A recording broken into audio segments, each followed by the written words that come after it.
Tuesday, November the 3rd, 2020. This is the Giant Bombcast. I'm Brad Shoemaker, joined by Jeff Gersman, Ben Pack, Hello. Jan Ochoa, Oh boy, Jason A. Striker. that's me. You're all here. It's Election Day in America, and if you are here at the appointed time on Tuesday, Jason voted already. I voted. You can peel, I voted. You can peel that sticker and wear it proudly now. I wish I found my sticker. I didn't get a sticker. Really? Yeah, there was no sticker in my envelope or whatever. I got one in my envelope. Yeah, me too. Yeah. Tampering, Sorry, Jeff. sticker tampering. That's right. If you're here at the appointed time on Tuesday morning, you will note that we are not doing this show live as we usually would, as is our custom. We wanted to get out of the way of, infinitely more important events than a video game podcast today. Yeah, So so maybe the only thing more important. That's than true. The Giant That's true. Bombcast. It is tough. Right. It is tough to exceed the cultural value of the Giant Bombcast, but they found a way.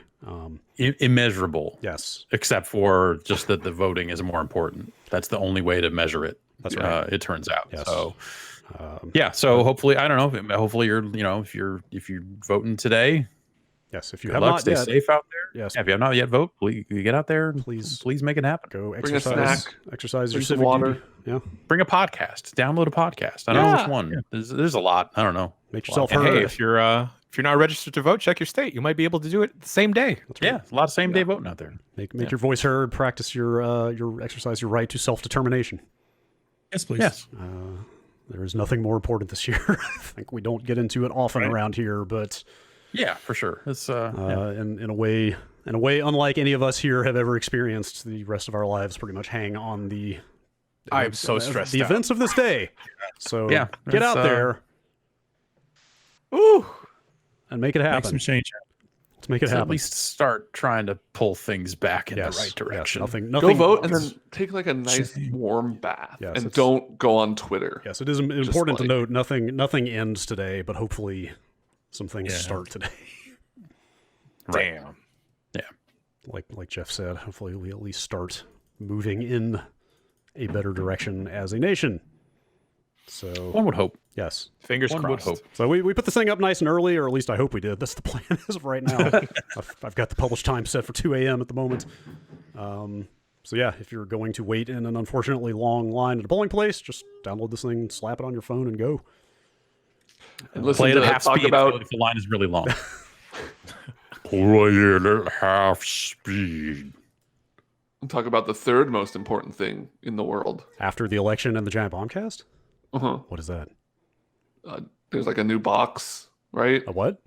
There's some sort of new box. A new box? There's technically like 4 new boxes, right? Yeah, there's a lot Yeah. of new box. Wait, what kind of box are we talking? Some sort of video game box. One What? looks like a It's walkie-talkie. like a GameCube. Oh, that They made like box. a better GameCube. Right. I can- Oh, dude, that's a fucking... Is that Hey, a, what's up? What are you doing?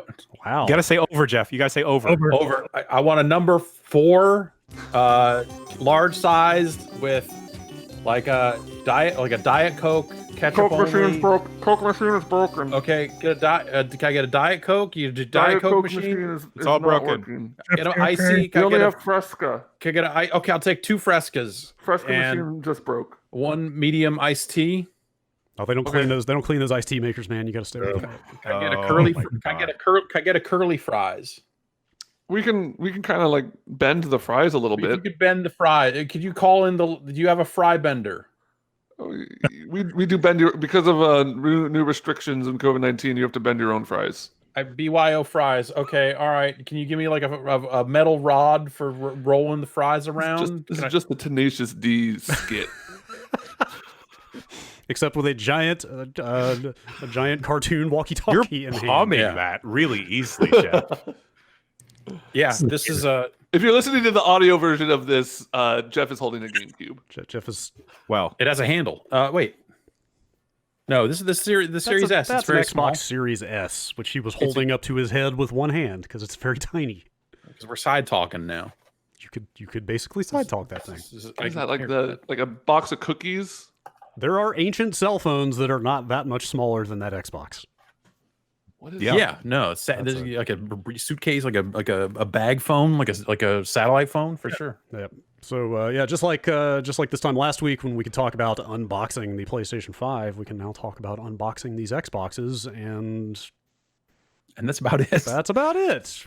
Yeah. So we opened those Xboxes. The Xbox One or the Xbox Series X is large and angular. The Xbox Series S is tiny and twee. I don't know. Yeah. Cheap? Would you say chibi? No, because it's still, this is still it's still just this rectangle, right? I mean, it's still. How's the weight and the density? It feels thick, like Okay. you know how the here. Oh. You know how the Xbox One X felt very Substantial. thick and Substantial. dense, and this feels like that. Okay. But obviously lighter and smaller. Sure. Right.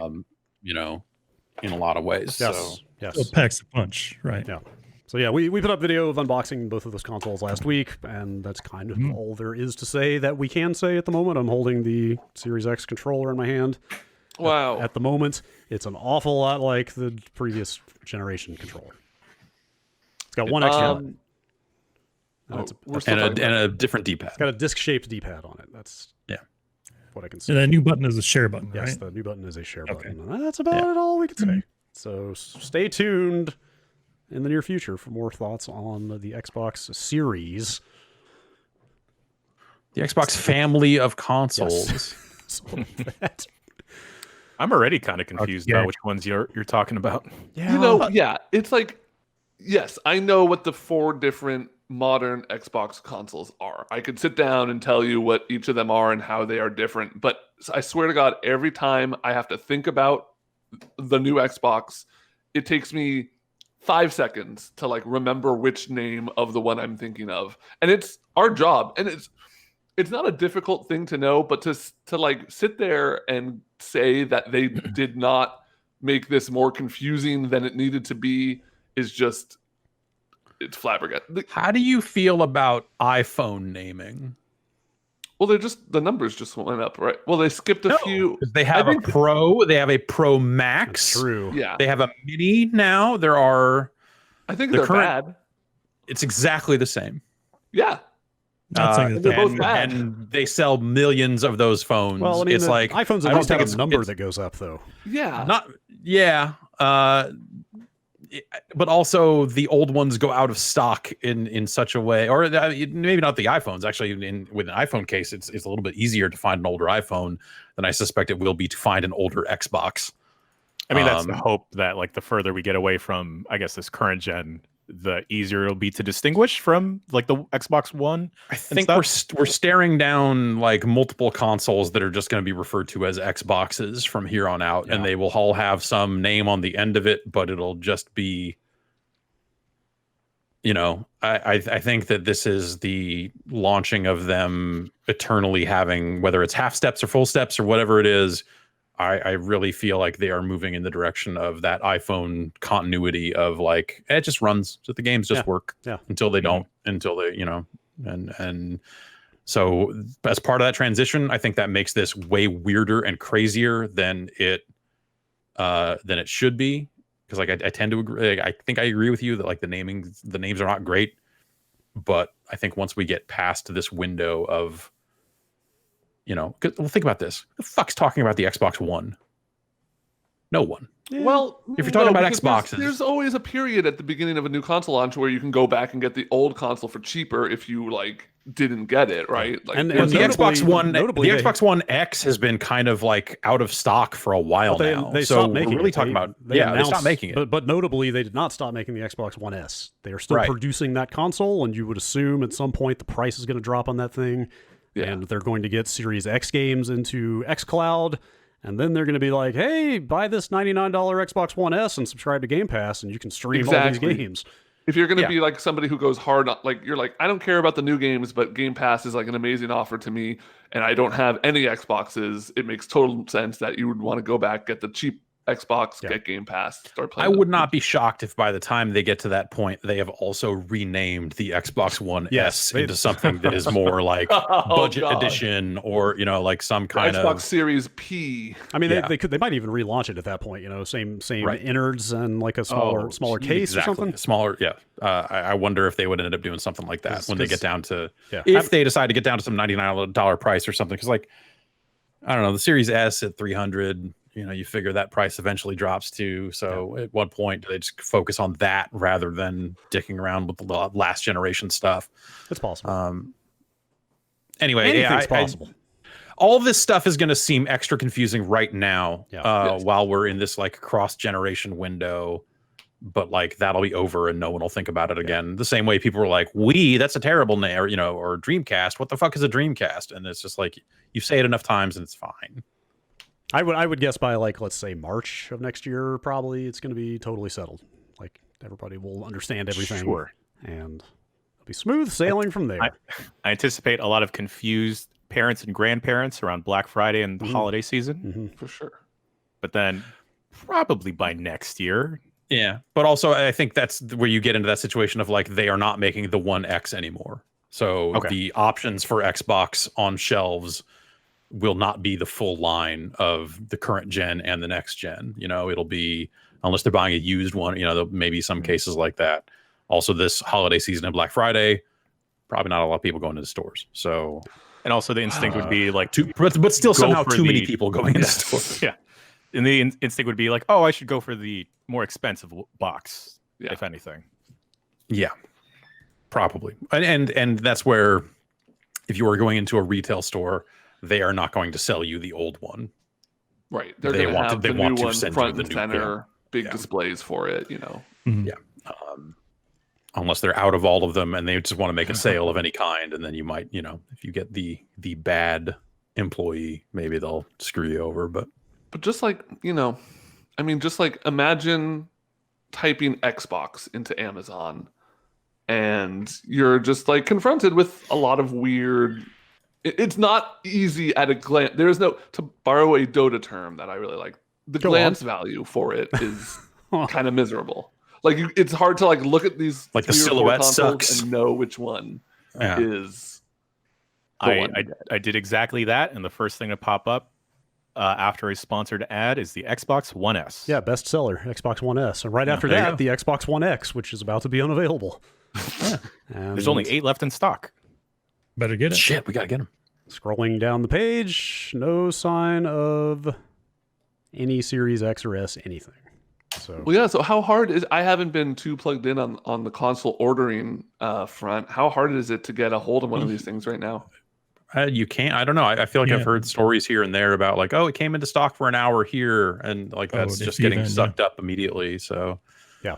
Um, yeah, it's very. Yeah. I think it's very catch as catch can right now. Just as they appear, they sell out rapidly, and then process repeats. So yeah, stay tuned for the day when we can finally show actual video games running on these things. wait, they're Okay, making that video is games for these things? Brad, I don't so think I'm they're making told? video games for. So I'm told. I don't know. Okay, all right. That might be interesting. We'll have to verify Okay, to be sure. huh. That is my hope. I mean, I can keep playing Geometry Wars. That's Geometry been Wars. pretty rad, but It's pretty good all right, well, on any platform, hey, except for you can't maybe lose. the Wii and DS, which somebody wrote in this week reminding us that a Geometry Wars was made for those platforms. Yes, Galaxies, Galaxies I or whatever. believe. Yeah, I think that's right. I'm not a fan. I played a little Geometry Wars 2 since last week. Still pretty good. I didn't find my cloud Nice. save, though, so I had to start unlocking modes again, which I No, found bummer. a little offensive. But all right, what can we talk about right now? I think I kind of want to hear about Teardown, because that game gifs real good. Yeah, a lot of Teardown good is- GIF games this week. Yeah, in fact, so I've what's the guy's name? Dennis Gustafsson, I think, is the developer of that game. I forget, but I've been kind of paying attention to his Twitter since before this game had a name, when it was basically a tech demo a couple years ago. He was posting some shots of this just crazy destructible environment, voxel-looking game, and now it's a game. It's on early access on Steam. It's fucking cool as shit. It's really cool. It's oh, so it's fucking so badass. It's so I gotta- fucking fun. It to is hit so things with your hammer. Oh, I satisfying. have to It check is that like out. it is a. I'm not saying it's game of the year, but it might be game of this year. Huh. It's the game that's made me giggle like an idiot the most this year. It is by like a long great, shot. if you need to unwind this game that just like, it starts out and just says like, here's a fucking sledgehammer. Everything's made of voxels. Go. And The first mission of the game is here's a house. It is 8 feet too tall. Make that not a problem. solve that problem. Wow. And I wish honestly that maybe more of the missions were like that, because actually as it does start to ramp up and you'll get more tools. So you'll get a blowtorch that you can use to kind of cut through fences. You get a shotgun that'll just shoot through brick fucking wall. I don't have that yet. And it's the shotgun is so satisfying because it goes and you just blow holes in damn near anything. Incredible sound design in this game. Just Really, the really great crunching, sound. It's Yeah. just so visceral. My issue with it is that there's just too much depth of field, that anytime you pick anything up, or like the background blurs way too much. So I probably need to turn that off. That's probably an option. But I turned off head bob too because that was like throwing me off a little bit. Oh, I okay. found. I have my sensitivity set to like the smallest notch I can, and I still feel like it's way too high. I don't know if that's. I left it as default and didn't have too much trouble. But now that you're saying, around with that a okay, little good. more. So basically, like the game it's a mission based game. There's like a sandbox mode where you can go in and create stuff and such. But the mission based mode, yeah. So it starts out very simple, like, hey, break down this building, but then that ramps up into like, okay, you need to steal these cars. And you need let's say I think it's three. There's 3 cars you need to steal. Each one has an alarm attached to it. So as soon as the car is driven or moved, as soon as the first car is driven or moved, you have 60 seconds to finish the rest of this mission, or you lose. And so you get into this situation where you're like, okay, well, wait a minute. This car is on a car carrier. I can drive the car carrier over to where I need to load it off. That way, that one is very close and very easy to do. This car, I need to drive. So you have situations where you're like trying to set up, okay, I need to make the perfect 60 seconds right here. And in order to get these 5 things done, the 3 primary, 2 secondary, whatever it is, like this is the path I need to take. So there's a lot of like, you go to an overhead map, you'll pull out an overhead map view of the level, and it'll show you the last path you took through the level. It actually will draw the path on the map. So you can go like, okay, this is where I fucked up. What I need to be doing is going this way. Or what I need to be doing is blasting a big ass Exactly, yes. hole. What if you in the make side your of the own path? building. Yeah. So that's the thing. It's like, okay, I'm going to get up here and I'm going to scope out this entire level. There's no other people or whatever in your way. You're just like, okay, I need to scope this out, set up my run, and then execute. There are And so sometimes that's like, okay, blow a hole in this wall. So, and okay, that's a straight shot to this building. And then I could run on this pipe over here. I need to blow a hole there so that I can get down into here to get this item. And then the escape vehicle is over here. And so then you basically like, you do the run slowly. You do walkthroughs, you figure out your path, and then go, okay, let's go. Hit a quick save and then do it. At least where I've gotten to, the first time you enter a level, there's not usually the time pressure. It's just like kind of scope out the level. This is where like 3 random objectives are, get a feel for it. And then the second time you go back in, it's like, okay, now you have, like Jeff was saying, 60 seconds once you hit the first thing. Yeah, and it'll be like, here's a computer, but it's a computer that's on a boat. So I can drive the boat over here and then get 3 of these computers on boats over here, all in the same spot. So I just need to get the one that I can't move over here and then haul ass over here, whether that's getting in a vehicle or walking or whatever. But like, so you can, there's a lot of construction vehicles in some of the environments, or even like fancy cars and shit like that. And you can, so before you get a shotgun and you have no way to break through brick walls, the best way to break through a brick wall is to just drive a goddamn crane through it. And it's all car, it's all, just drive full speed at a building and then bail out, and just the car goes right through. Can It's you pick up objects and place them? Like, could you take a ladder and like drop it over a gap to make a bridge or something like that? Yeah, totally. Yes. Okay. Yeah. Good. There's Or like sometimes you'll have to like stack boxes up so you can get to a window and then get through that so window. it's not just break stuff. You can also move things around. And yeah. It's like, because in some cases breaking stuff will fuck you up, because some things will explode. And I blew up a staircase in the middle of my walkthrough before the run. I blew up my staircase. I was like, well, I need a way to get up here. So I just drove a construction vehicle into the building, through the building, stopped it right there so I could walk up the staircase, jump off the broken part onto the construction vehicle, and then jump back onto the rest of the staircase and make my way up that way. And like that kind of free form. I actually, the game gets a little, and it's mostly because I just haven't been smart enough in some cases, but I feel like I wish it was a little more open-ended, or maybe it had maybe it was a little bit easier in some cases, because it ramped up in such a way that it was like, okay, I need to spend like half an hour really staring at this scenario and figuring out what the best route through this level really is going to be. Because sometimes it'll be like, oh, well, I could walk around this path, but that takes way too long. I need to actually set up a boat here so I can get the first item to start the timer, hop in the boat, drive over to the next one, bail out right here so that I can make the jump onto land and get up in here and do like it gets elaborate quickly in a way that made it a little more stressful than my favorite parts of that game. Because my favorite parts of that game are fucking shit up, and obviously it's got a sandbox for that, and they're gonna build that out. It's still early access, but did you say there's a level editor? Yeah, you can get in there and create stuff to some extent. I don't know how detailed it is. I haven't really messed with it too much, but you can kind of get in there and place your voxels, and you can really ruin the frame rate in that game. Nice. You break too much shit at once. Is the destruction Minecraft rules where, like, let's say you have a 2-story house, if you tear out the bottom level, does the top half of the house just hang in midair, or does it falls? Is there gravity to everything? There's gravity. Oh, that's great. There's like a guard tower. I mean, there's no one in it, but like you get a blowtorch, you can start fires. And you have another thing Teardown has is incredible. Well, it has interesting fire physics. Yeah, interesting. Huh. Yeah, it's weird. I feel like maybe there's still some work to be done on how fire works in that game, but there's definitely there was like a guard tower type thing that was all made of wood and had just 4 poles attaching it to the ground. I was like, well, fuck it, I'm gonna set these poles on fire, and then sure enough, as soon as they burn through, the whole thing comes crashing down and burns. And that's also very satisfying. It's really neat. It's really, really, really neat. It's like $20. I had a thing. I had one moment where, so one of the sub goals was there was a house on a dock, and you had to make the house. The house was too tall. It was just like the first level where it was like, get in here, and I'm like, okay, I could just like do what I did with the first house and just start busting down the walls and make it tip over or whatever.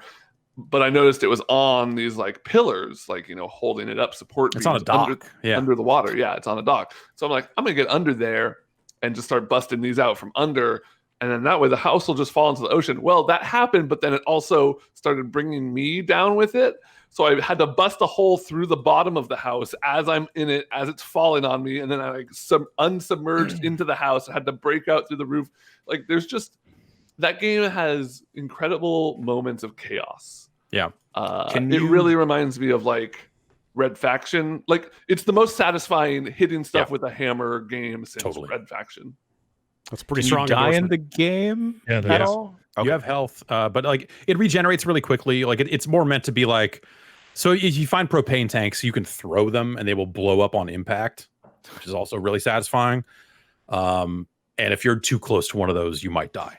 Or if you're too close to like multiple of them blowing up or something, that can go bad for you. But generally speaking, I feel like the damage I took was never too much, and it regenerates really quickly. So it's not necessarily about you living or dying, but in situations where you're like really fucking up, you can die on top of everything else. So, and I had no offense to Ghost Runner, but I kind of wish I hadn't burned my paltry free time on Ghost Runner instead of this game. I wish I had checked this out. Likewise. Yeah, it's fucking badass. That sounds awesome, man. Yeah, I mean, I think it needs some, it's still in early access, and you can see like 9 or 10 different ways where you're like, oh, I wish it kind of did this, or wish it kind of did this, and if you read what they're planning on doing, it seems like they're aware of that. But they've got a little story in there too, where you're kind of reading emails to get your missions, and like the first mission you do to blow up a house is like a guy going like, oh yeah, I need to do this, and then you go, if you walk up to a sign, you can't read the signs in world because it's all blocks, but it'll display a little caption, and it just says like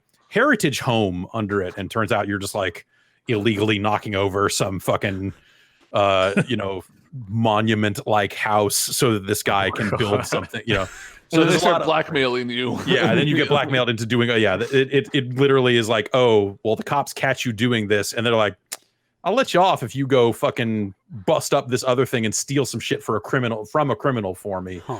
So I don't know that necessarily that's going to like pay off one way or the other, but like the little emails and the little bits of narrative that are in there are at least like fun.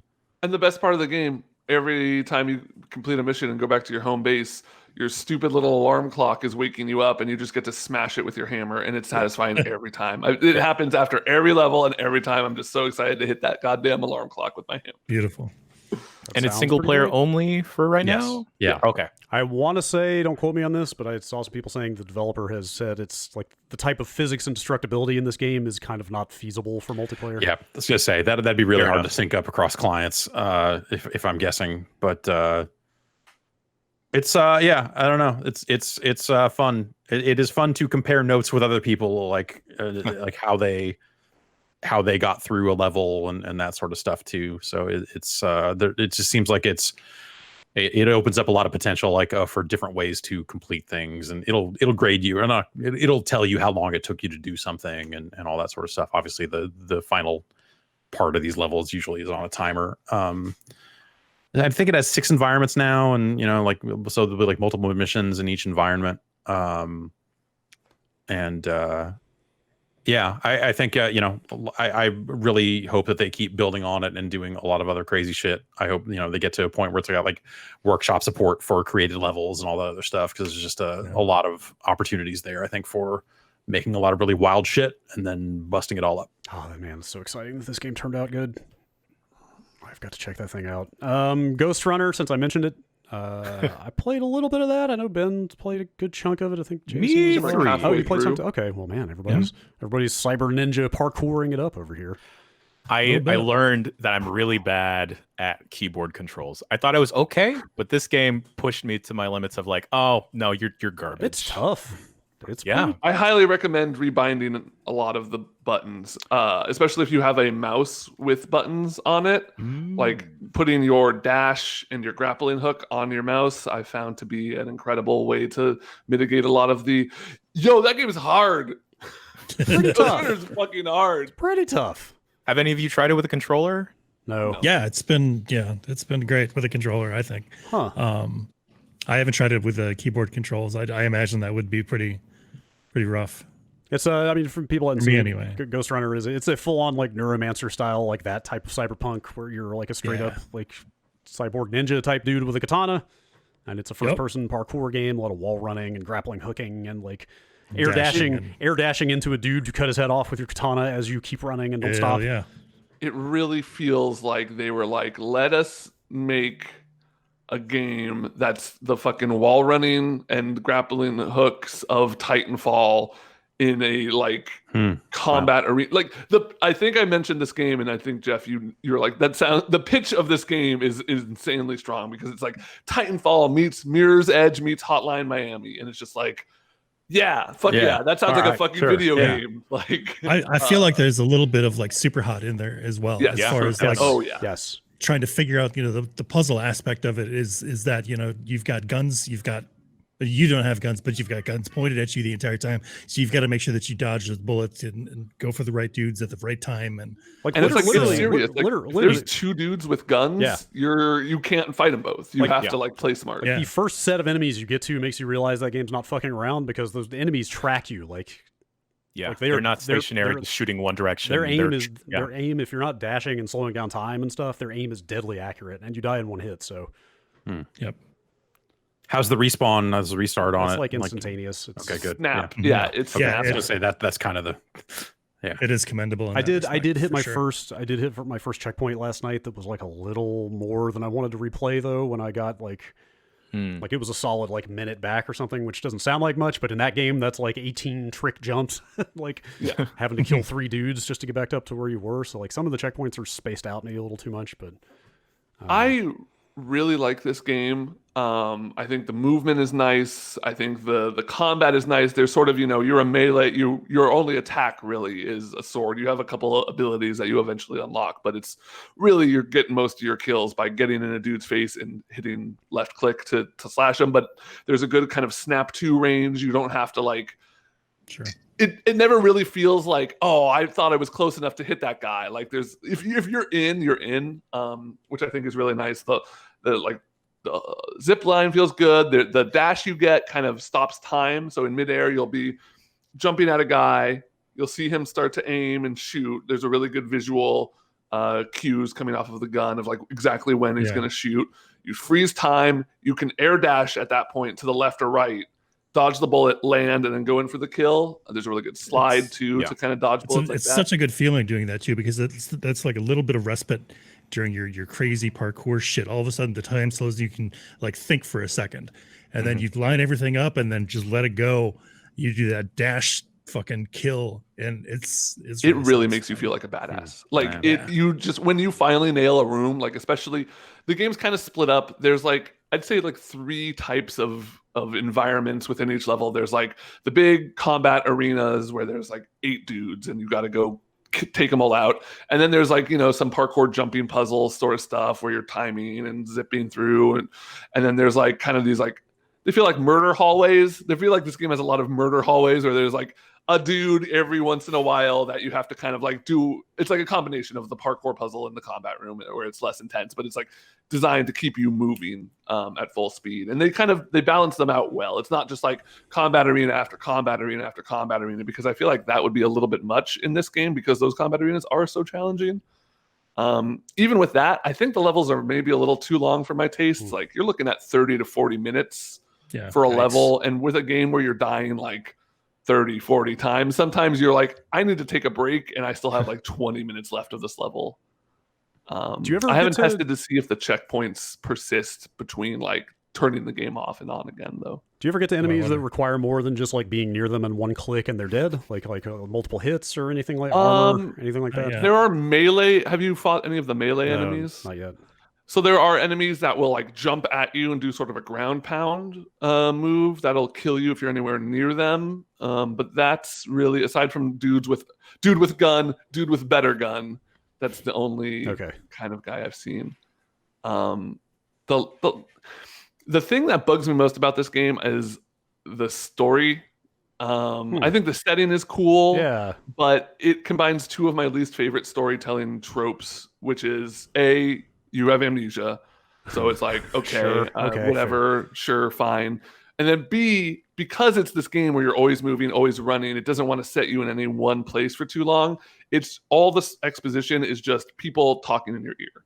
There's 2 people. There's basically like the architect, who is the person who like kind of is getting you back on track to go take down the bad guy. And then there's like the leader of the resistance, who are like the humans that are left in the city. And it's just like, yep. Like you hear a little bit from the architect, you hear a little bit from the lady, you hear a little bit from the architect. And it's just like, it takes away that sort of like, it doesn't make you feel like a character in the universe. If that makes sense. Like it's just, you are there to be a sponge for exposition. And that's just like, that's Watch Dogs, dude.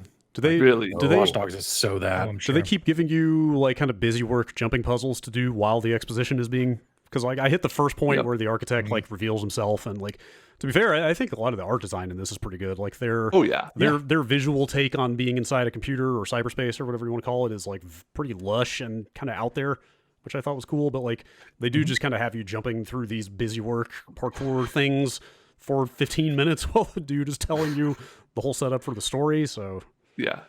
And on that visual tip, I think the game does a really, really good job, which is like something Mirror's Edge did really well, of just like really clearly showing you where you need to go with the use of color. Like they use orange and yellow as kind of like if you see it, go towards it. Sometimes there's arrows, but they look natural within the world. It looks like, you know, just kind of like it has a very construction-y vibe. And so it kind of feels like a construction sign kind of pointing you in the right direction. I think it's super important for a game like this where you always want to be moving. You know, you never want to be just sitting there being like, I don't know where to go. Game seems all right. I don't know. That sounds cool. Yeah. Do you think you're going to finish it, Ben? Yeah, I figure at this point, I'm about halfway through, I think, by looking at the like level select screen. I don't care so much as where the story is going, but I think the mechanics are good enough, solid enough to keep me wanted. Yeah. It's keep fun, ghost running. and they gamify all the performance in the levels. Like even your first time through, when you're still in the story mode, like they tally your score, excuse me, like your time, your deaths, all that stuff, and do the whole populate your friends list with their stats kind of thing, so you can instantly see that Patrick Klepek is better than you at the game, which will not stand. But that stuff's fun. Yeah, it seems neat.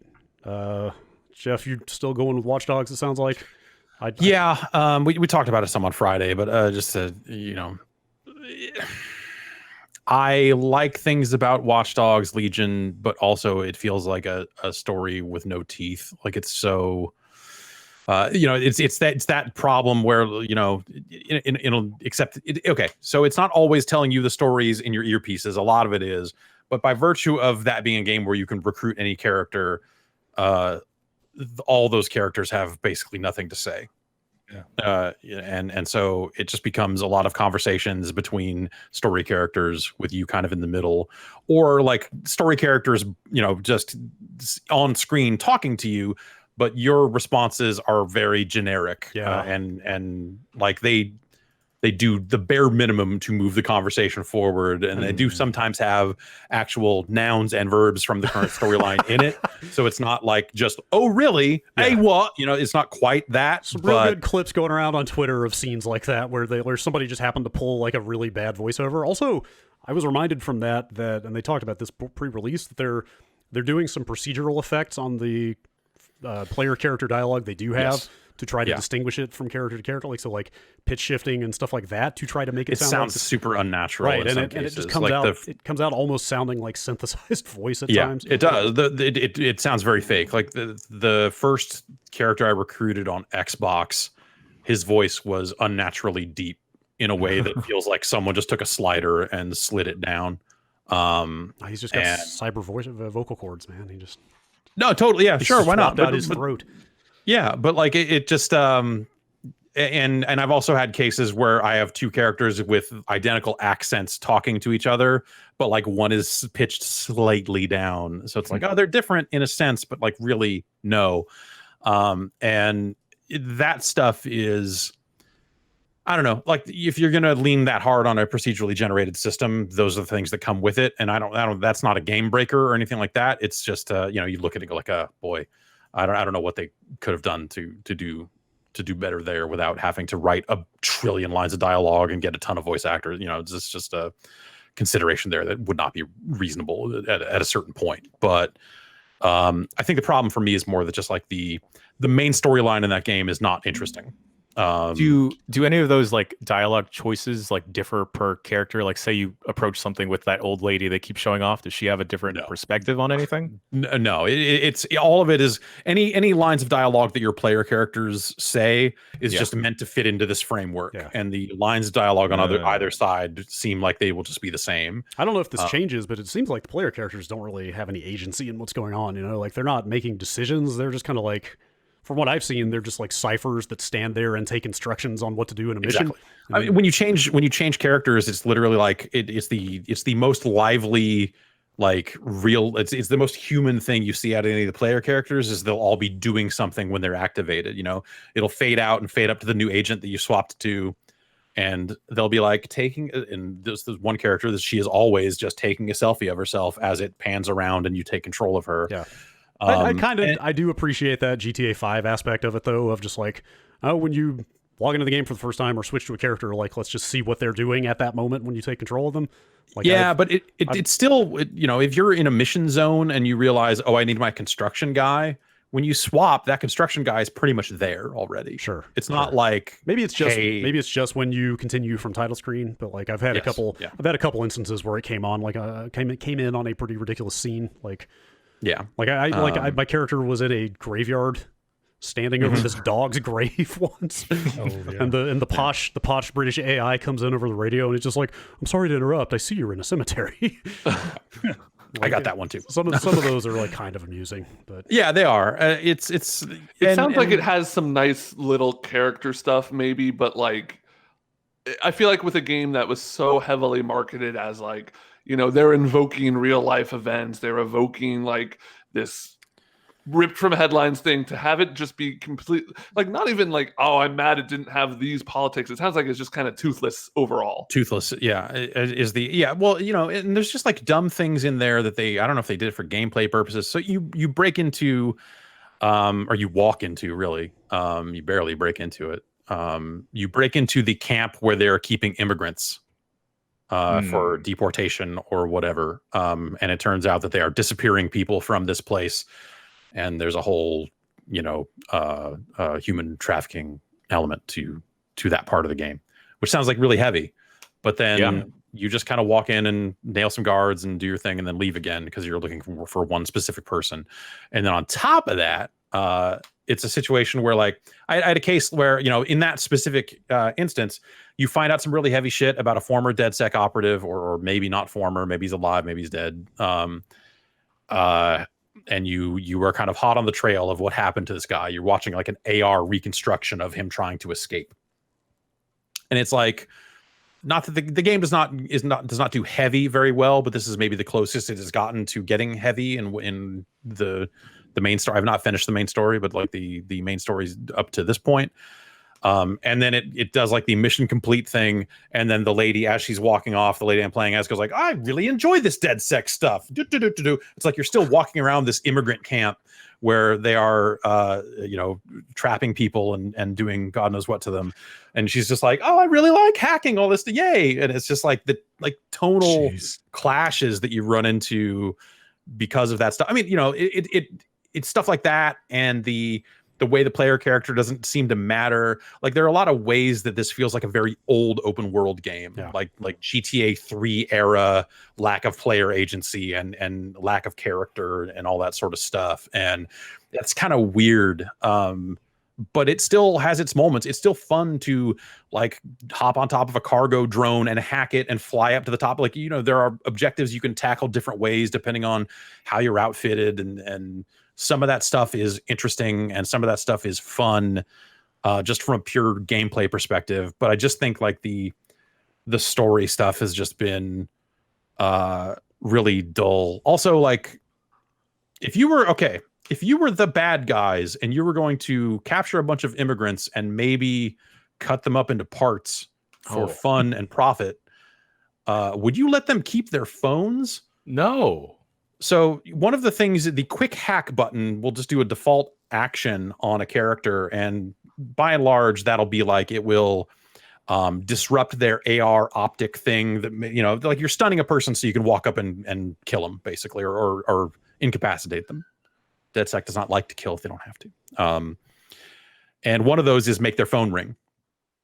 And I accidentally hit that button while I was pointed at one of the people in these camp, and he just pulled out his phone, like his phone was ringing. I was like, what the fuck? What, wait a minute. This guy's a prisoner in this camp. Like, what's going on? It's just, maybe they don't. Weird. If his phone's ringing, he does have reception. Never mind. Yeah, or maybe it's signal blockers, and maybe they doesn't really have reception. But since I'm hacking, you could explain your way out of it. But it was definitely a thing of just like, what? Come on. Like it felt like they didn't commit to having their game be actually heavy or actually weighty, but they try to play around in this like modern times space of, you know, of a military force, of a PMC type force taking over for the cops in London and oppressing people. But then they turn that into a bunch of meters where if you do 3 things in a zone and fill the meter, it goes from oppressed to defiant, and then you get a bonus operative. Yes, but then at the same time, also those three things, those three things always tend to be walk up to this icon on the map and hold Y and hit a button. Totally, and you literally wheat pasting something on a wall, and then you're like, yeah, all right, I think that is the single most dated, like 2 generations ago, open world detail in that entire game. Is that a bunch of those like sway the hearts and minds of these districts actions are literally pull down their propaganda and paste up your propaganda. Yeah, like, and you're like, all right, we're gonna fucking Banksy it up here, and now everyone's pissed. I mean, those were side activities in Just Cause 1, you know? Yeah, like totally. And you know, but at the same time, some of those operatives you get are like, it's a beekeeper that seems to be able to shoot bees to distract enemies. Which excuse me, a beekeeper plus. Beekeeper Plus. Thank you. Yeah. So it's the sort of thing where you wish that it just leaned into the wacky, goofy stuff the way Watch Dogs 2 100%. Was a little bit better at. Yeah. Instead, they try to have this like split the difference of grim, dark, real world scenario mashed up with like open world hijinks, which I think video game fun. Generally speaking, open world hijinks is always going to skew towards wacky goofball stuff. Like they don't need to take it full Saints Row. I mean, that's not reasonable. And not everything needs to be that, and not everything should be. No, like even Saints Row 2 Sound Yeah. like a game like that where there was, it had a more serious tone, but there was fun shit. Watch Dogs 2 with its like 80s teen romp set against the backdrop of social media overreach and all that sort of stuff, I think like was better at striking that tone. I mean, in particular, because you're in a situation where the player character is always a blank slate that has very little to say. Yeah. They really needed to fill in more personality around the edges of the game to make up for that. Yeah. And they kind of, and like they didn't go Sabine, who was like the handler for DedSec. I think she's like a really lame character. There's just a lot of stuff like that just should have been better for the story they were trying to tell here. I think they could have done a better job with that stuff. But last week I talked about it running like shit on PC. The NVIDIA specific driver for Watch Dogs has since come out and they patched it. I don't know which did what, but I'm finding it to be running much more acceptably on PC. I'm still not able to run it on full ultra because it is kind of a CPU hog. But it runs okay. So the most enduring legacy of this game is that it's got me staring at those new Ryzens real hard. Yeah. For sure. Anyway. It is definitely PC upgrade time. Yes. It's getting to be. I do want to see that game on. Ubisoft put out a video of that game running on the Series X on Friday. Yeah. Looks pretty good. Really want to see that in person. Yeah, I'd be. So I played it some on an Xbox One X and found the load times to be abysmal on that version of the game. Really, really rotten. And the frame rate and all the other stuff, like it did not run great. So yeah, I'd be really curious to see what that looks like we will know soon what that runs like on both of the modern consoles. Yes. So yeah, indeed. So originally, because we're preparing for launch coverage for the upcoming consoles, right? So they announced this Ubisoft Connect changeover where they're changing over the Uplay stuff to something called Ubisoft Connect. Yep. But also they are committing to cross progression for a lot of their games where you'll be able to transfer a save from PC to console to other console, like that sort of stuff. Like basically giving you I imagine a cloud save slot or something. And I thought Watch Dogs was going to be a part of this. Yeah, totally. And so I was like, great, I'll be able to build up my save on PC and then transfer it to both the console versions, and we'll be able to take a look at how it runs there from like deep into the game. For whatever reason, Watch Dogs Legion is not part of that, even though it launched alongside this stuff and has some of that stuff. Even weirder, it does have a thing that says upload save to cloud, which is separate from the Uplay PC save infrastructure, which synchronizes across PCs on its own automatically. You can manually upload a save to the cloud and then load it directly, which seems like it would be there so that you could transfer it to a console and load it there. But after inquiring about it in a couple of different places, I was forwarded an article that they ran seemingly to get around the confusion caused by all that stuff, because it does not do it. I think that stuff will be the way you transfer a save from PS4 to PS5, if I had to guess. I believe that's what they said about Watch Dogs specifically, yes. But Assassin's Creed Valhalla, which only lags this game by, 2 weeks-ish? Something like that, yeah. Does have all that stuff. That was on the list of games that will have the full cross-platform progression. It makes me wonder if this is something... But also, like, the PC still has the controls for uploading to the cloud, which doesn't make any sense if this isn't something they're going to patch in, or like there's no reason to upload to the cloud, because it's a different save slot than the one that gets synchronized across all PCs that you're connecting to Uplay from. Weird. Maybe. So it's like the hooks are in there to do what they're trying to do for whatever reason, but then they're saying like, no, it doesn't. No, hoo. Yeah. And so I'm hoping that they'll just patch that in at some point, because that is kind of cool. I mean, this is largely an us problem, like the average person doesn't care that much about playing the game across multiple versions, but it would be nice if that was in there. Yes. For something they just announced and included the name Watch Dogs Legion in there, but then to say like, oh, but actually it isn't full support for Watch Dogs Legion just seemed like some weird confusion that anyway. A lot of confusing stuff around console launches. Yeah. Patches. Boy, there's a lot to keep up with and figure out there. Yeah. Stay tuned. Jan. Yes. What have you been up to lately? Well, I got on a train and took a trip to the Crown Tundra, the final expansion for Pokemon Sword and Shield. it really hurts to say this as like a big fan of Pokemon, but man, that game just looks so boring after like dipping into something like Genshin Impact and just seeing like, that's a free to play game, right? And just seeing like a very vibrant environment and like everything looks great. And then here, everything is just very, very bland. Yeah. It's really neat. Like, hey, cool. All these old Pokemon are now back again. There's a couple new legendaries out and available to go and catch and do raids with other folks. But like, if this alone was $30 and the last expansion was also $30, it'd be a really hard pill to swallow just to be able to catch like a handful of new Pokemon. Well, old Pokemon, I'm still fairly early into it. They've updated the rules for the new competitive season, so now you can use all the legendary Pokemon, which depending on who you're talking to, players really like or players absolutely hate, because season 6 was really interesting because they got rid of pretty much every top tier Pokemon. So imagine like the top like 50% of Pokemon that were being played competitively, now you couldn't use them at all. So that really opened up like mechanics to like use underused Pokemon like really neatly. But now, because all those Pokemon are let back in on top of all the legendary Pokemon, I can already see it being a big clusterfuck. Do they rebalance those Pokemon that they pulled out before? Or do they go like, these Pokemon are actually truly overpowered and that's why they're yanking them? Or is it just like, we're going to freshen up the meta for the sake of that? Like, it's more so freshening up the meta. Like nothing really gets balanced. Like moves will still stay the same.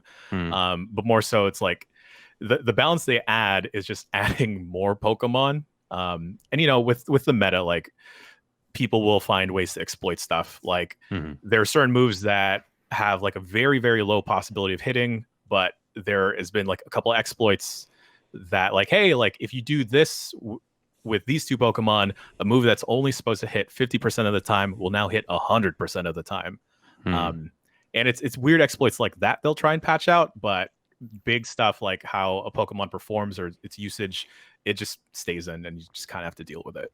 But like environment wise, it's just kind of sad to just run around the wild area, because it's kind of built like it's an open world, but it's just and there's not a lot of interacting with the other players other than just like seeing them run around, and the performance still isn't that great from how it's been from last year. Really? Even so signing on your Switch Online and opening up to other players to see them run around still brings the game into almost single digit territory. And especially since you're in like a snowy area, like the particle effects just kind of bog the game down more, which is a bummer. But I mean, there's some folks that only come to this just so they can play competitive, and I guess they won't care about it at all. But say if you're like a little kid, like running around this environment, it's kind of garbo.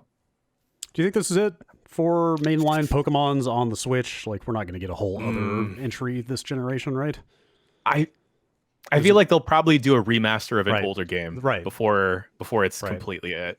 But it's typically like one brand new game per console, right? Yeah. So we had Let's Go Pikachu and Eevee, which was a remaster of like Gen 1. This is technically a new gen. And like there have been a lot of rumors for the longest time ever that they would do a Gen 4 remaster. So I'm assuming we'll probably see at least another generation remaster before we're done on the Switch. But who knows with like the lifespan of this console? Yeah, especially like we're getting into discussions with the Switch, just like the other consoles of like maybe it's just the Switch from now on. Maybe there's just a faster Switch out next year. Yeah.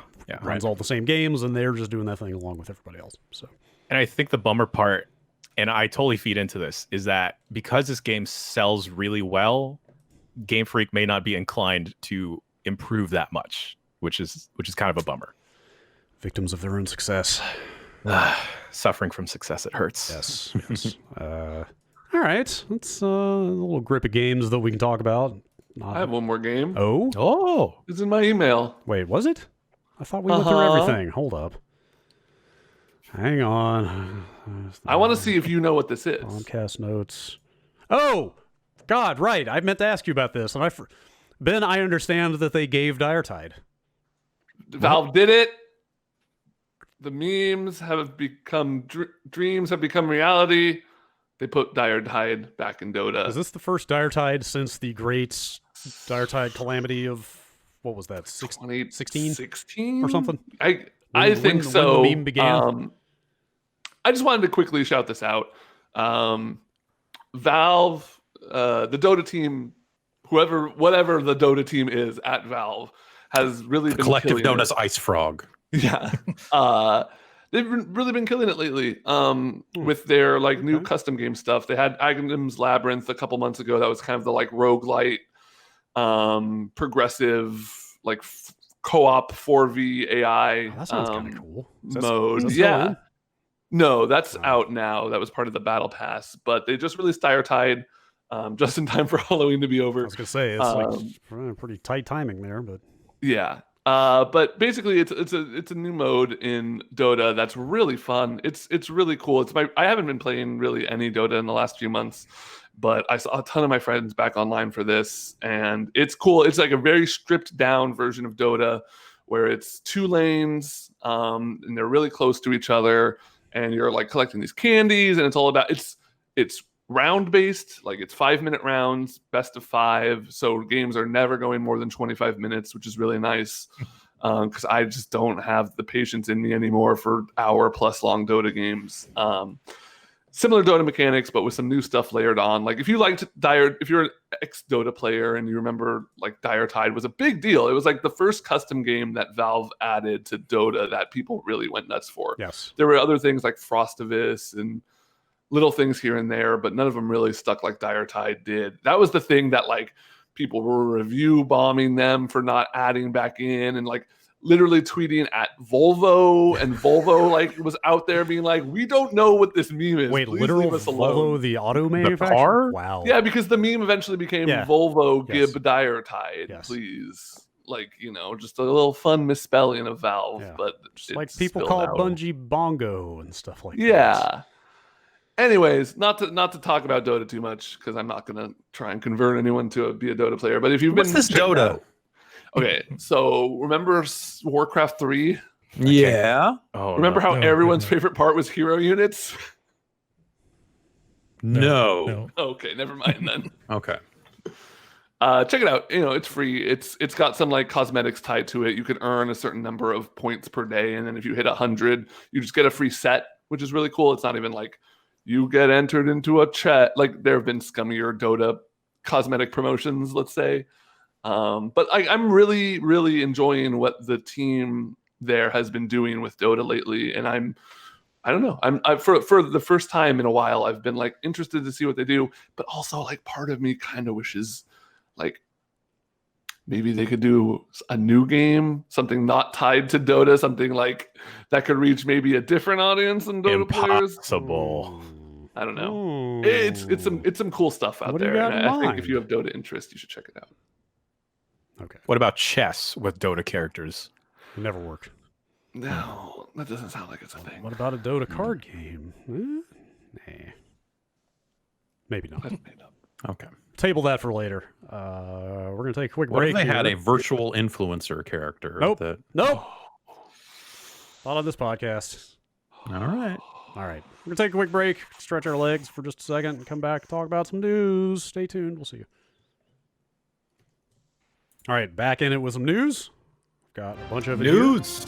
Consoles are what? A week and change away? Yeah. What? 8 days or 7 7? days. I guess. By the Yeah. time people A hear week this, away. a week from away Xbox. From the Xbox. Week and 2 days from PlayStation 5. Unless you're in New Zealand, and then all bets are off. That's right. Anything goes down there. Are you playing them now? Is it is it 2021 there yet? What's that?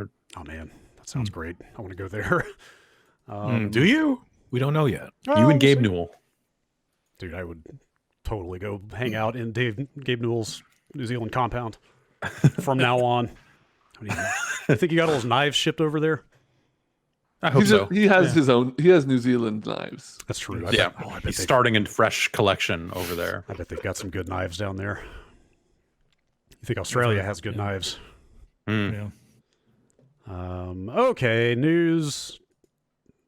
Got a fair amount about the impending consoles and some other stuff. Let's get into it here. The creative director of Halo Infinite is no longer working on Halo Infinite. Why not? That's Chris Lee. Yeah, why not, Brad? He didn't give a specific reason, so much as just saying, I have stepped back from Infinite and I am looking at future opportunities. I believe in the team and am confident they will deliver a great game, and now is a good time for me to It's a step away. typo. He meant to say, I have stepped back from the infinite void. And yeah. He's not leaving Microsoft, though. He is still a Microsoft employee. Oh, interesting. Looking at future opportunities doesn't necessarily sound like it is limited to Microsoft. It might just be like Yes. But Microsoft did say in their statement, Chris Lee remains a Microsoft employee. Okay. While he has stepped back from Halo Infinite, we appreciate all he has done for the project. He was only on that project for... I don't remember. Didn't he come in kind of midway? Was he on it before, just not leading it, and then they Maybe bumped him that's- up when the last set of leadership left? Right, maybe that's what it was, because yes, I don't actually know. he is not the first lead on this game to take off and be replaced. That's kind of that. There's not a whole lot of other news there. I mean, they brought Joe Staten in a few weeks ago, like kind of longtime Bungie alum and Halo writer. So he's leading the single player campaign as of now. They, last they said this game's still coming out next year, but like, what do you think this means for the timeline of this game's release? If it's Do you guys think Halo's gonna get delayed? I mean, it got delayed. Definitely. I don't know. Yeah. What? Halo got delayed? oh boy, bad. I got a couple podcasts for you Catch to you up listen on some to. stuff. Yeah. Is this like a creative director for like this type of game this far into production? Would they still be needed, perhaps? Well, they would definitely still be there. Like Sure. they wouldn't leave before the project was done unless something was. And this is overall director, not necessarily creative director. I'm sorry. Did I? Yes, that's. So Oh, never mind then. I believe that is the case. Yes. So a lot of stuff on that game probably is done. A lot of that stuff. Well, that game was not well received. Like that. I think they talked a lot about the pandemic and how hard it's been for them to transition to working from home and all that other stuff, and wanting to get it all right. But then, if you remember back to when they did show the game, like the reaction to that was not positive. So probably any fights that were happening internally about like, is this good enough? Is this the right move? Like after you show that stuff publicly, there are clear winners and losers in those fights. Yeah. And Anybody on the other side of that argument got a whole lot of ammunition. all of a sudden. yeah. So it's who knows, man. It just sounds like such a mess. I mean, who can say how big the changes are that they might be making with these? Yeah, was there new- something? Did I see something going around saying that basically the game is like content complete, which makes sense if they Maybe were so. really going to ship it this year. That maybe it's just like, okay, we need to actually improve some of that content and uncomplete it and recomplete it, or if it's Right. just tech work, which it seems a little weird, but Yeah, who knows? I don't know what to once say. once they got this open-ended delay, maybe they were able to step back and say like, hey, this is what we were going to ship because we had to ship something. But right, maybe if, now if we now that- actually can take another 9 months or something, Right. then why don't we sit down and do it the way we really want to do it? right. You really think it's gonna be that long? I don't think it ships in the first. Okay, if it was going to ship in the first quarter of next year, they would have said that. Yeah, I agree. Yes. They would have said early 2021. They would have. They Sure. would have like framed that up a little bit differently. I feel like by just giving a year, it gives them some wiggle room. But I don't think this ships until the back half of the year. Wow, Yeah, yeah. I would definitely believe that. Um, I would not be entirely surprised if this became a holiday next year game.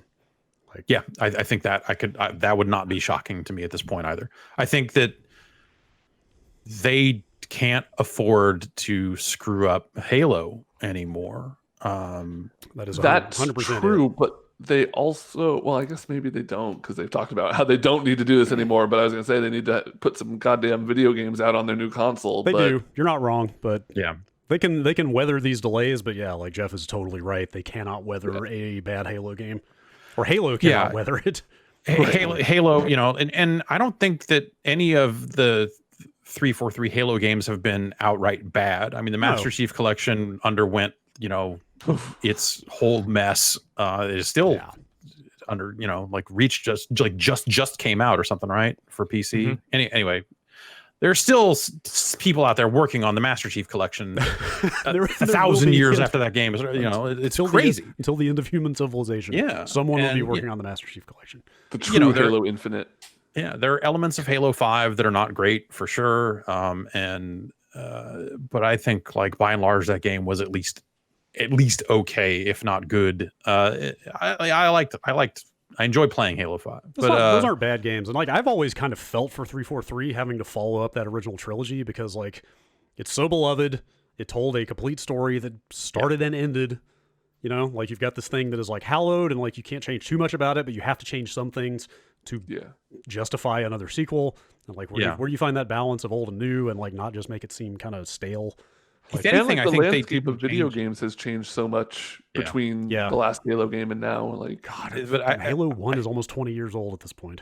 Right. Oh boy. But I feel like they didn't change enough. When they got into Halo 4, I think I was hoping for like, okay, like you're left off with Master Chief just like floating in space. Who knows where he's going to end up? But it'll be somewhere far away from here probably. And, hey, let's have a whole new Master Chief adventure in some other solar system. The rules have changed because it's all different enemies, like he's just stranger in a strange land type thing. Like that seemed like to me, that always seemed like the ideal setup. But boy, did they just introduce like a new faction, but still kind of insert you right into that same conflict. Yep. And even in the trailers for this, they're showing humans and all this other stuff too. So it's like, you're back on another ring in this thing. Yeah, man. Which, hey, they've already, this is probably the final chapter of the next trilogy, right? 4, 5, and 6. You've got the Cortana stuff to get out of the way. Well, yes, but this is a 10-year game. Don't forget. This is the next well, decade. Then they'll get it out of the way in the first hour, and then get on to the Infinite. And so, I felt like they just didn't change enough, man. It's just I think Halo 4 should have been this bold, grand departure, not necessarily from a gameplay perspective, but at least like from who is Master Chief? What support does he have if there's no humanity around him? What's his goal? Like I mean, remember that E3 cinematic of Master Chief in like the hood and cloak, like wandering through the desert that turned out to never go anywhere because it didn't actually happen in any of the games that they shipped. But like, that was the most exciting thing I've seen in the 343 era of Halo. Was just like, the fuck is going on here? Like, why is Master Chief stranded in a desert wearing this poncho? Like, that's ridiculous. I want to know more about what's going on here. Just put Master Chief onto weird planets and have him be like the cowboy that walks into town and solves other people's problems. I think that would have been a fun Mandalorian. Arc. They even took the damn helmet off at the end of one of the games, and then they never followed up on it. It's not important what's behind the helmet. They keep flirting with the idea of doing something wild and radically different in these What Halo if it's games, another helmet? and then they never. Oh, that would be great. Yeah. He didn't have any But hair. like, even the Cortana stuff doesn't seem like it's necessarily gonna like be the focus of the next game, which like the last game was a huge all cliffhanger. about that. Huge cliffhanger at the end of 5. So it's tough. Again, weird. like I said, that's why I say I feel for them. Like, if you put me in charge of where to take the Halo franchise next, I would just like run screaming. I have no idea what to do. That's not like going to satisfy longtime Halo fans and also like, again, like justify being another sequel. Right. Well, also, it's like you're also working against the notion of what Halo was in terms of it was a system seller. It defined the Xbox.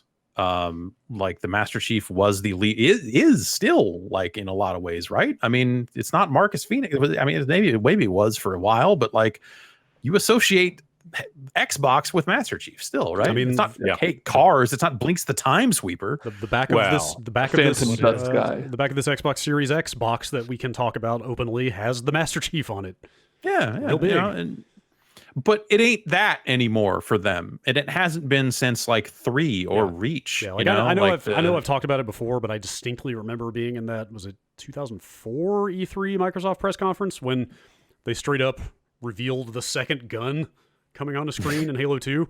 Like the second he dual wielded for the first time, like the arena that arena like erupted. Like people went fucking nuts. People went ape shit for the fact that you could dual wield in Halo. Like that's how big Halo was back then. That like a second gun made people scream. And and you're right. It's kind of not in that position anymore. Maybe just games aren't that anymore. Period. You know.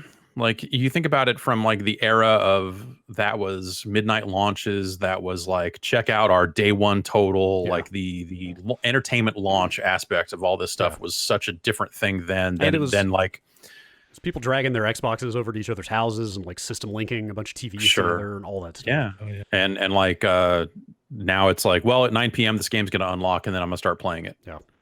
Or hey, I got early access to it by spending more money to get it, or or whatever. It is. Also, I've played 15 years worth of other games similar to this since then. They all have multiplayer. Yeah. It's tough. Well, yeah. I mean, whatever. For me, Halo didn't matter until Halo 3 came out. Like that was where I started liking Halo. So combat had to evolve a little more. Yeah, it just needed to be re-evolved. But Halo 3 and Reach and ODST, those are some good ass games. But yeah, I'm with you, man. I don't know what you do with Halo. I don't. But like, I guess my question is like, do you think that's a realistic goal to like try to reattain that feeling that people had for Halo through those first 3 games? Do you think that's even possible? Well, like nobody has ever actually done that before, right? Like nothing. Not with a Halo name anymore. Are games that anymore? Or like in terms of like can a game be that? Yes. Can a game? I mean, that's look at the biggest games from this year. It's Animal Crossing, Among Us, Fall Guys, and Genshin Impact. Like none of those, except Animal Crossing, I guess, is like a big AAA video, like first party studio video game. I mean, Last of Us 2 did very well, and there are games that do very well, but like as far as games that everyone's talking about, it's these weird games that come out of nowhere now. And also I think like I was saying, the photo opportunity, here's this person getting, whether it's a console, it's a little different because it has to be hardware, but like digital downloads have kind of ruined that. But like here's the first person in line. Here's the photo of the people lined up to get an autographed copy of Halo on night 1. Yeah. I mean, that was like a big time and place thing, though, because like back then, you had the exact same circus around Bill Gates handing somebody the first copy of Windows 95. Exactly. Like that was just kind of consumerism back then, and like it's just, I mean, that probably goes to the whole lack of monoculture now and stuff, right? Like. Probably there is no unifying product launch that everybody in the world cares about like there used to be. Not like Windows 95 that brought us all together. That's right. I think there is still power to. There is a new Xbox and there is a new Halo on it. I think that Halo is definitely one of those franchises that people who grew up with it are never going to forget about Halo. They're always going to be like, there's always going to be some level of interest there. I think like.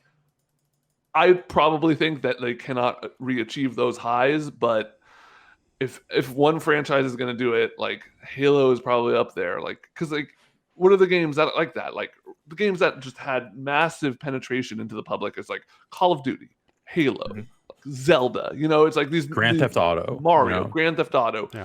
Like those, there are pillars that are always going to be whenever there is a big new release of that game.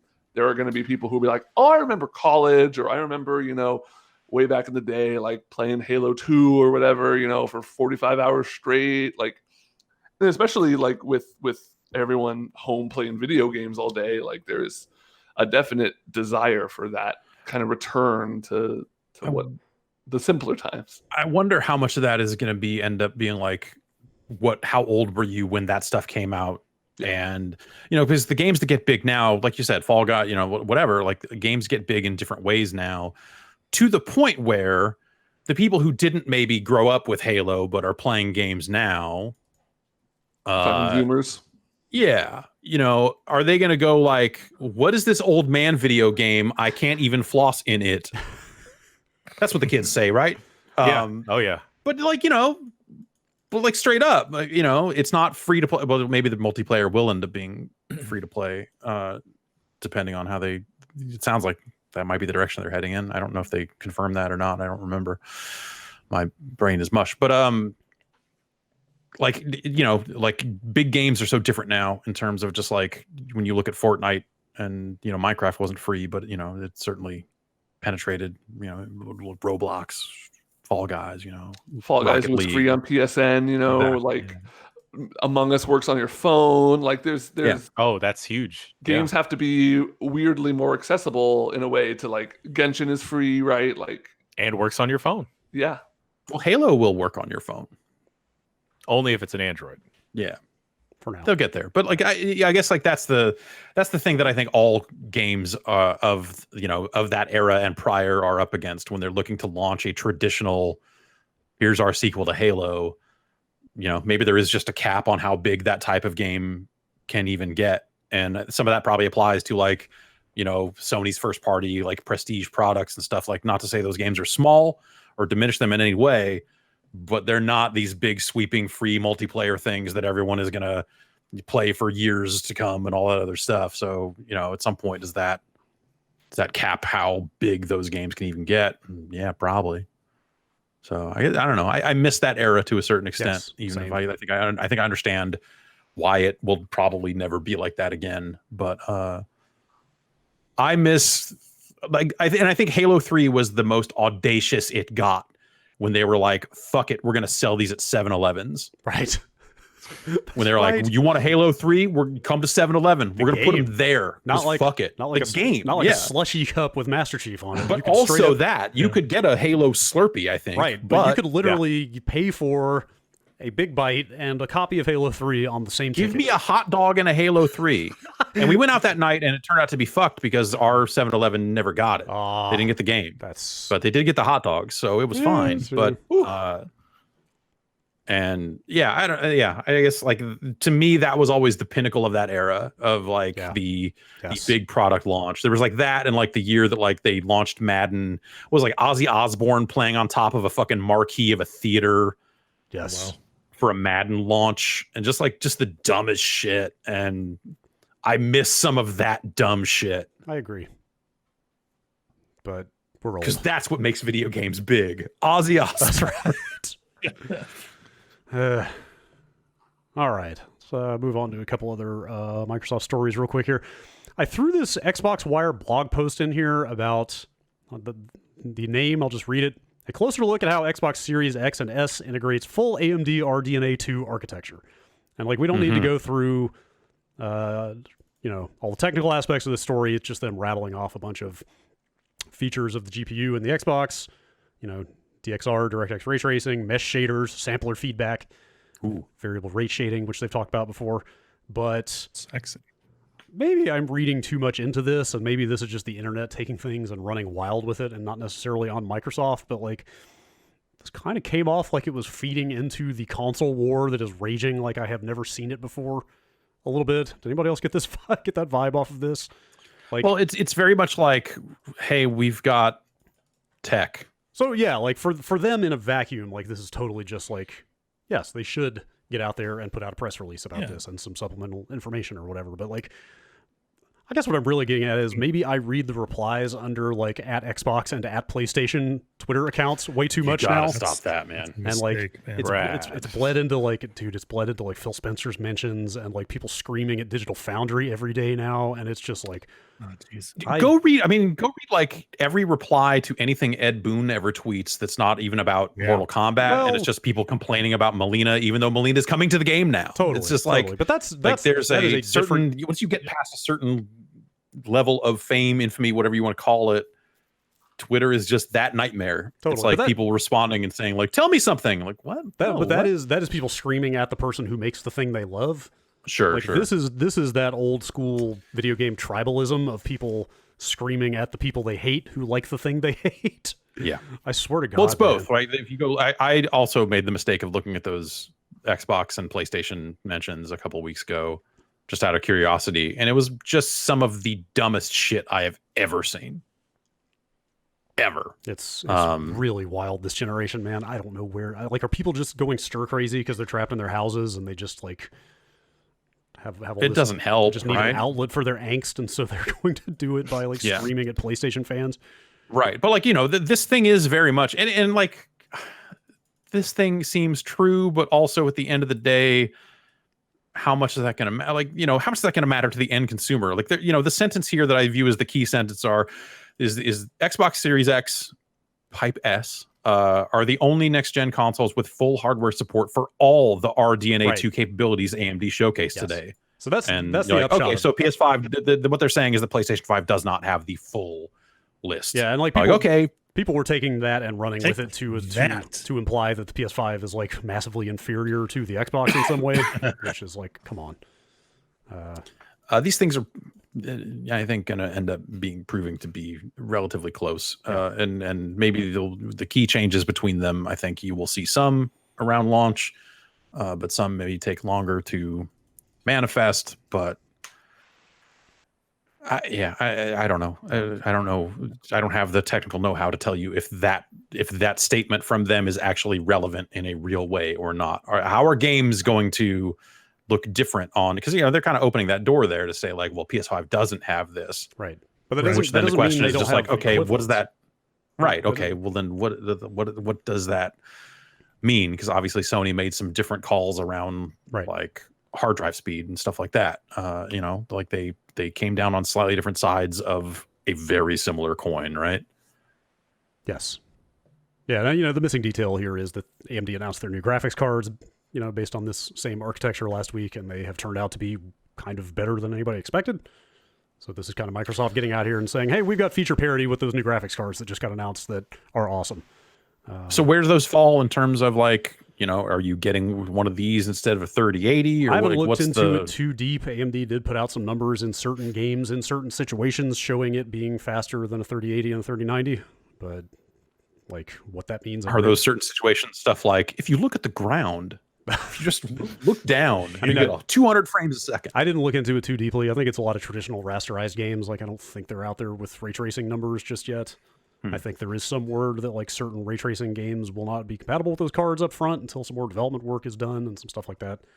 NVIDIA's got a lot of other built-in advantages like the DLSS and some of their other features that are pretty robust at this point. Whatever. We don't need to get into graphics card shootout here so much, but this is if you go look at NVIDIA and AMD's Twitter accounts, is it the same shit show just about graphics cards? Not at all. Like I see the biggest response I've seen to the RDNA 2 cards being announced last week was people going like, fucking awesome, now AMD is competitive again, like now prices are going to go back down, now I'm going to have actual options to buy a video card, especially when I can't get a hold of 3080.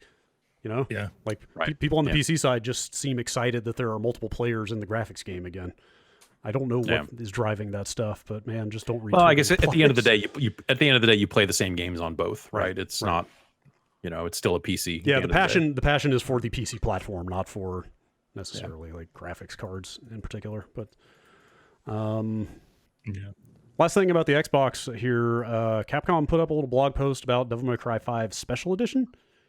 That was largely about pre-order bonuses and the new modes and Virgil being playable and all that stuff. But they included a little tidbit at the end that the Xbox Series X version of the game will have ray tracing and the Xbox Series S version will not. Oh, no. But also that ray tracing is coming as a patch even for Series X. They're saying it'll be available as a downloadable title update. Maybe that'll be available at launch, but they don't give a timing on that. But oh, you're right. Yes. Gosh. Also is a little weird. I don't know what the date is on that. But, it kind of shed some light on, Microsoft saying like, they run the same games, just at different resolutions. Like, here's a case of like, okay, there's a little bit more. Yes. Obviously, that is probably going to be up to developers to figure out on a case-by-case basis. And in some cases, it's going to be more than just resolution. Well, they're saying that thing will run at 120 frames per second, which that's still pretty good. Cool. That's still pretty good. Mm-hmm. On the S specifically, and the X. Right? Yeah, I believe they say both for that. But 120 on the S. Wow. Yes. Okay. So it's not like the S is some complete piece of shit or something. Yes, I'm rereading this just to double check. Yes, they say it will come to Series X and S with high frame rates up to 120 frames a second. Okay, that's different than 120 frames per second. Enhanced audio. Yeah. Hey. Some really gross looking blobs.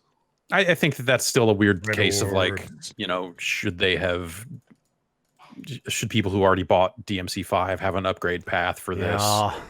I feel like they should.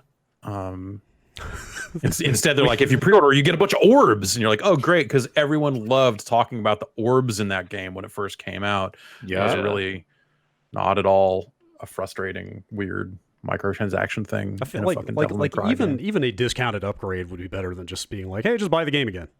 You know, like it's a $10 the Assassin's Creed PS3 to PS4 path. You know, would be a nice thing here. They never did resolve the control stuff, right? Other than to say, nah. Yeah, they're like, nah. As far as I know, that stuff is still pending. I wouldn't necessarily expect a lot of movement there. Yeah. So Virgil's on his way too. Now, am I wrong, or does he not look exactly like Phil Spencer? Let me pull it up. Spitting again image. I'm gonna have to Photoshop something after this. See a little bit of a resemblance there. I don't know. Yeah, I maybe. see it. I see it. There's better pictures, but Okay. I haven't been able to shake it since I played the game. I'll That's Phil Spencer. wait for Jan's side by side. Yep. All right, on to some Sony news here. You may have heard that they've been saying for a while now that PlayStation VR will work with PlayStation 5, but it does not work with that new HD camera that is coming out for the PS5. You will need a free adapter for the old camera and plug that into your PS5 to use the PlayStation VR that exists now. No, I won't. Or you could just not use your PlayStation VR, I guess. Fine then.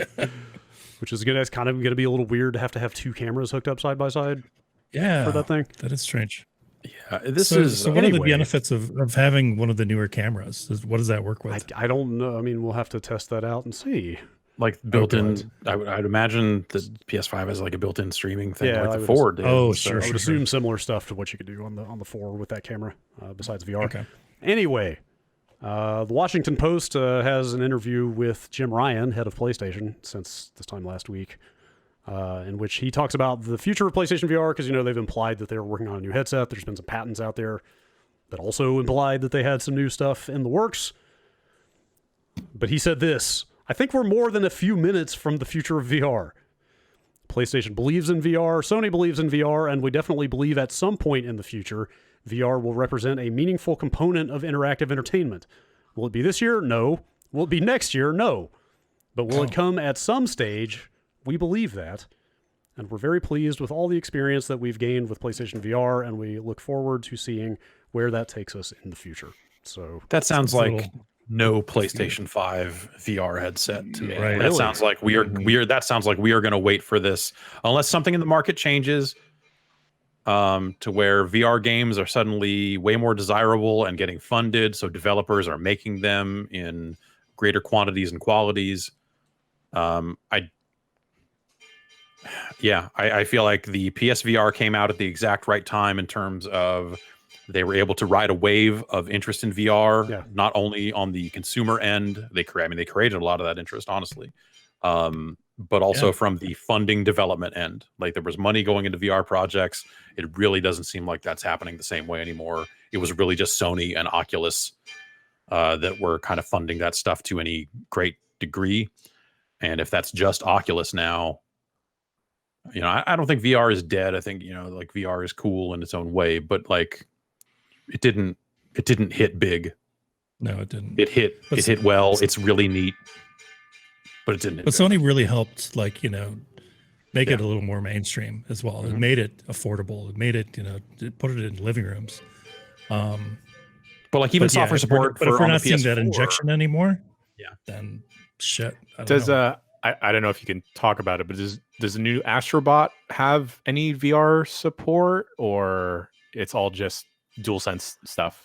Well, there is no way to play PlayStation 5 games in VR. We have another news story here, so you can infer from that this Astrobot game is not a VR game. And so you're right. I think Sony helped create that demand, and like, could they create it again? Maybe, but also if you look at the release of PlayStation VR games, it didn't set the world on fire. There's like a lot of cool stuff, and obviously like Star Wars Squadrons just came out, and EA is still doing that Medal of Honor game for Oculus. But like, is EA gonna then greenlight 5 more VR games in the next 3 years, you know, like what is their ongoing commitment from like them or any major publisher? It just doesn't seem like it's there. And if VR is going to be this awesome playground for people who want to dive deep into crazy ass shit, the PC is the platform for that. And some of those experiences just might not make sense on a console to that more mainstream audience. So like I can't fault Sony for just like not committing here. If it was hot, they'd be doing it. And if it gets hot, they'll do it. But it doesn't seem like they're willing to like lead that charge again. Yeah. Brad, you may be muted. Yeah. How did I mute myself? It just happens, man. The thumb has a mind of its own. There's a little brain, little tiny little brain in my thumb that goes, mute this microphone. It was hot. Like that was my understanding for most of the time since the PS4 VR has been out, is that it was like exceeding expectations. But it launched incredibly well. Right. Like, yeah, they did well out of the gate for sure. But there is a line in this post story that kind of surprised me that says, while 5 million headsets were sold by January of this year, sales were slowing in 2020. So, and you have to assume that software sales have been tracking with that as well. Right. What were the marquee PSVR games last year? Yeah. You know, this year. You know, like Tetris last year, Tetris Effect was like probably the last huge one that exactly. Like Star Wars Squadrons is pretty freaking cool in VR if you care about sitting inside those Star Wars ships. But you know, that almost seems like runoff from like maybe that game was supposed to ship earlier and they just I don't know. Like it seems weird for EA to suddenly have like a VR game out now in 2020. It seems like they maybe like missed a little bit of the boat. Yeah. This is a bummer to me. I mean, if the market realities have changed, then they've changed, and it doesn't make sense for them to continue investing. But like, tech has improved so much since the first PSVR. Specific, not so much like head tracking and screen stuff, but inside out tracking, and we're getting to the point where wireless headsets seem like they're almost about to make sense. Yeah. And so like, thinking about how comfortable that first PSVR is and how easy that whole setup process is, like specifically the idea of a new PSVR on PS5 that has wireless and automatic tracking, no anything to set up around it, would have been cool as hell, like that. I just really liked the PSVR as here is a VR headset that you sit down on your couch, you put on, and you still play a video game with a controller. That's how I like to experience VR. I'm not into like the full body movement stuff as much. Like, so you had Tetris, you had Astro Bot, which I thought was great. Like, I like that type of VR, and it's sad because like it's obviously not doing it for them. Yeah, or it was, and it doesn't seem like I don't know. I think it's still, you still look at like the launch of Half-Life Alyx and it kind of came in the wind, didn't it? Yeah, I mean, well, it's a single player game. People are going to play it and they're going to be done with it, right? I mean, it does some cool stuff. But like it also, the investment required, still though, it's a new Half-Life game. That should have been a bigger deal than it was. And I don't even mean that to say it was not a big deal per se, just that seems like that should have been a bigger thing than it was. And it came out and people talked about it for a week, and the people that love VR are still talking about it, but that didn't necessarily like bring in a zillion new, it didn't change the conversation around VR. It's still this thing of like, hey, this tech works. It's a shame in a lot of ways that like we as a society aren't more excited about VR for a thing that like has been this like weird dream for so many years and years. It came out, it worked really well. It's relatively affordable, and people just don't give a shit. Like when you talk about VR on this show, like you see comments, you see, like you see people that like treat it like we're talking about the fucking Wii or mobile 8 games. Years in, or mobile games where they're just Totally. like, I can't believe they're talking about VR, blah, blah, blah. You're like, man, it's crazy that is how this went down. But also I get it. Like, honestly, like in terms of like immersion is immersion, right? You can't, I talked about it before, like, I can't fit that level of immersion into my life in a big way these days. Yes. I got too much other shit going on. The practical hassles and inconveniences of VR are pretty hard to overcome in a lot of cases. Yeah. And it's crazy to say that, but like VR, it's rad. Also, I don't know that I recommend it to anyone, especially as more and more people dig into the Quest 2 stuff. and have to go through the process of that being a Facebook product and all the dumb fucking ways Facebook has fucked that up. Yeah. It's like even a what should be a slam dunk situation of just like, here's this portable device, it runs the games right on it, so the space consideration is reduced because you can literally take it anywhere, set it up wherever you got room. You don't have to run a cable from your PC, though you can if you want to do that. Like, that should have been it, but then they layered it and weighed it down with all this dumb Facebook stuff that even fucked that up. And yeah, it's a shame. You know, I'm sure the people that are modeling concept cars and homes and all this other stuff in VR and AR will be psyched about VR for years to come. And maybe they'll get another swing at it in games in a big mainstream sense someday, but it kind of feels like it's over. I mean, there was VR support for that internet meme Redfin house listing that was going around a week or two ago. Like, you could straight up click a button in that web browser and go through that house in VR. VR is going to pop up in weird places like that. But. And a Hot Dad's game is coming out this week. Hot Dad's VR game. Hot Dad of I was going to say Intergalactic Cowboy, but that's not the name of that damn game. The browser game that Chowder Man does the music for, aka Hot Dad. Yes, Hypnospace. It's a VR product based on a video he made some years ago, and it involves you clicking on bones and not being able to eat them. It's pretty neat. Eat the bones. It's pretty neat for what it is. So so VR back on top as of a couple days from now. Still has its place. Yeah, but I bet VR teardown would be pretty cool. Yes. Yeah. Terrifying.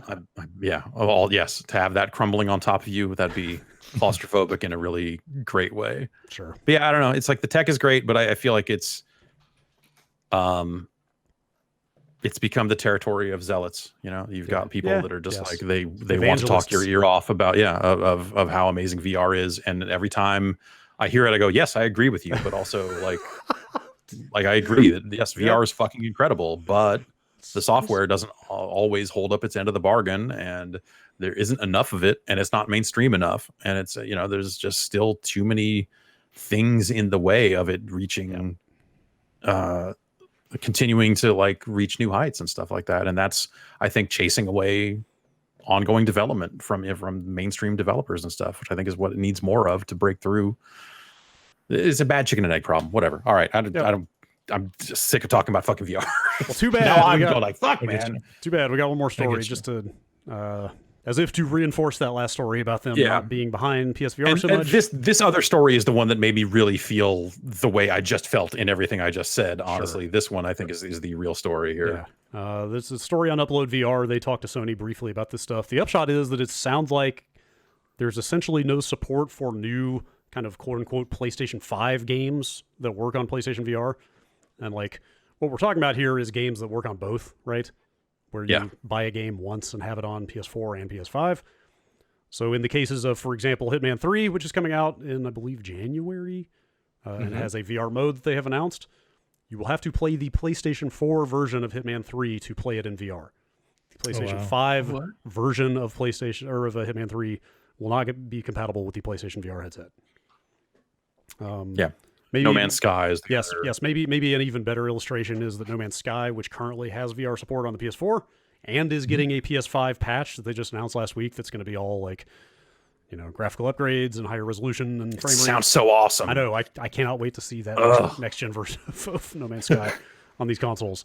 But that version, the PlayStation 5 upgrade for No Man's Sky, will also not be compatible with the PlayStation VR. You will have to play the original PS4 version to make it work with that headset. So essentially they are not really supporting new PS5 games going forward on that headset as of now. Yeah. Sounds like it. Which is some real cold water thrown on the PlayStation VR since like a week or two ago. Yeah. I did not see all this coming. Yeah, same here. I thought that at least like, oh, well, if people want to support it, they can. Totally. I always figured it would be like that. And now they're like, no. Yeah. Please install the PS4 version of this game alongside, if you can do that. We'll get into that. I guess. In the near future. We'll see where that stuff goes. Speaking of throwing cold water, Oh, The former owners of PlateStation5.com, well, I assume they still own the domain. Yeah. Probably. They are just legally forbidden from doing anything with that domain or from making and selling replacement faceplates for the PlayStation 5. Had you guys seen this Man. when it Yeah. popped up? Yeah. They made Yeah, news. I'd seen the site pop up. Yeah. Yes, PlateStation5.com launched a couple weeks ago, and they were name. immediately, yes, it is very, like, apparently a little too good for Sony's lawyers. Yeah. Very good. They immediately were taking pre-orders for replacement faceplates for the PS5 that were, let's see. Or not face. It's like, I mean, Well, that's what they're calling them. Like, I agree. The I shell, agree. yeah. I agree. They are not actually faceplates, but like that's the accepted terminology for this. 360 had faceplates. Yes. This is like a Yes, shell. I know. Give me the Dreamcast with the skeleton blue shell. Oh yeah. They were taking pre-orders for black, blue, red, kind of shiny chrome, and camouflage And the camo, replacement yeah. panels for the PS5. So we're talking the top and bottom white panels. If you go look at a Yeah. picture of, Or the left and right side if you're standing up. yes. Whatever you. And they were originally talking like they were aiming to have these start shipping like along with console launch here, Right. like a week and a half at this point. Which probably means they started manufacturing on them in some way. One You would one think would so, think. but But at the same time, it's like they don't have a pre-release. It was- unit, I'm I'm sure. it was weird because Oh, like right. a week ago, I went back to that URL to check on the status of that stuff, and it didn't work anymore. And I was like, "What the hell is going on here?" And they had already been moved or been forced to move to customizemyplates.com by Sony's legal team. Like the Franklin Mint over here. Right. Yeah. We thought the Switch would be enough to keep everyone happy, and honestly, we're hoping so since we were already underway with our product development. But then Sony's lawyers told us it was their opinion Sony's intellectual property extended to the faceplates, and that if we continued to sell and distribute them in any country, we would end up in court. Ooh. So they are issuing refunds for anybody that placed pre-orders. I mean, there's nobody's going to be out of Damn any it. cash here except for the people who tried to launch this business. That seems like a bunch of horse shit. Unless they were Yeah. like cutting the PlayStation logo into the pieces, because the original has like a the PlayStation logo is in Yeah. part of the fin. So if they were duplicating that, then that's certainly Sony intellectual property. Yeah. You wouldn't But- think that they'd be that Yeah. silly or dumb. Yeah, I don't know if I wonder if this leads to them just having to redesign the shape of them to the point that the profile looks nothing like a PS5, but would people even want that at that point? make it like an orb, like a hamster ball. You can kind of roll your Yeah. console around in. Make it look Put a like handle on it. Make it look like the PlayStation 9. Oh shit. Let's just skip straight to that. Yeah. I'm going to be straight with you guys. I was definitely thinking about getting one. too. I really think an all black PS5 would look super cool, and I Yeah. also wanted Yeah. these. I'm not a fan of the white. Yeah, I am with you. And apparently those I things. don't know. It looks it's just fine. I cosmetic. don't know. I I kinda will- like, I don't know. That looks fine. I will say, after a few days of staring at that thing, I'm starting to get used to the way it looks. For what it's worth. It's just taking over your life that way. I understand.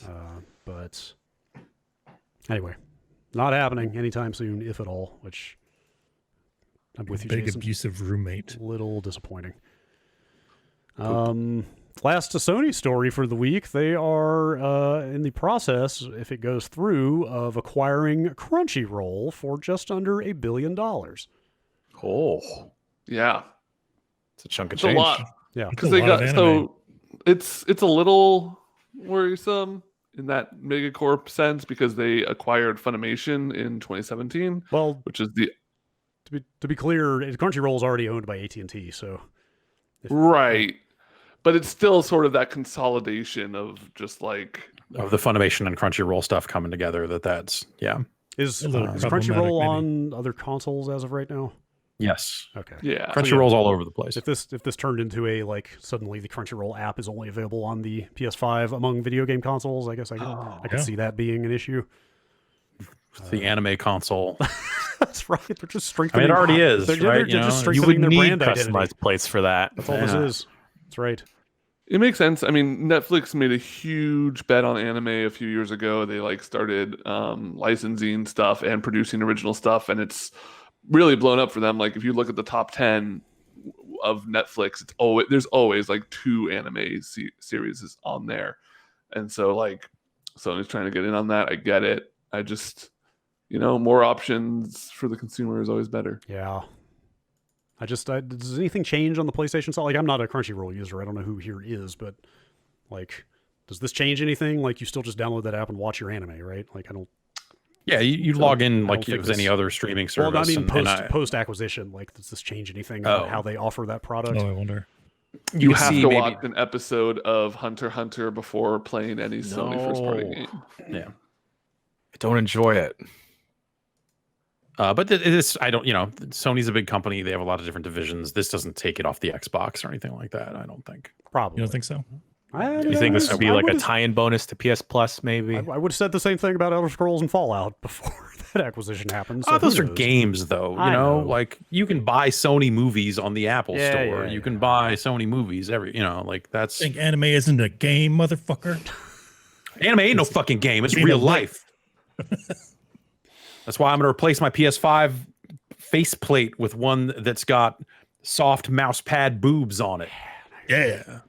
Turn this PS5 into a body pillow, son. It's big enough. What if you get It like is. one that was orange and one that was blue, and then you have like a Goku A Goku kind yeah. of thing Yeah. going on? I can have a Goku kind of thing going on. Me. That's right. Next thing you know, you're dyeing your hair yellow. Yeah. Um, Yeah. All right, before we get any more ideas here, Ubisoft delayed Far Cry 6 and Rainbow Six Quarantine out of Q1 of next year. It's still called that? They haven't changed that name yet? As of now, but that's not the first delay for that game. Quarantine got delayed into that time frame earlier this year.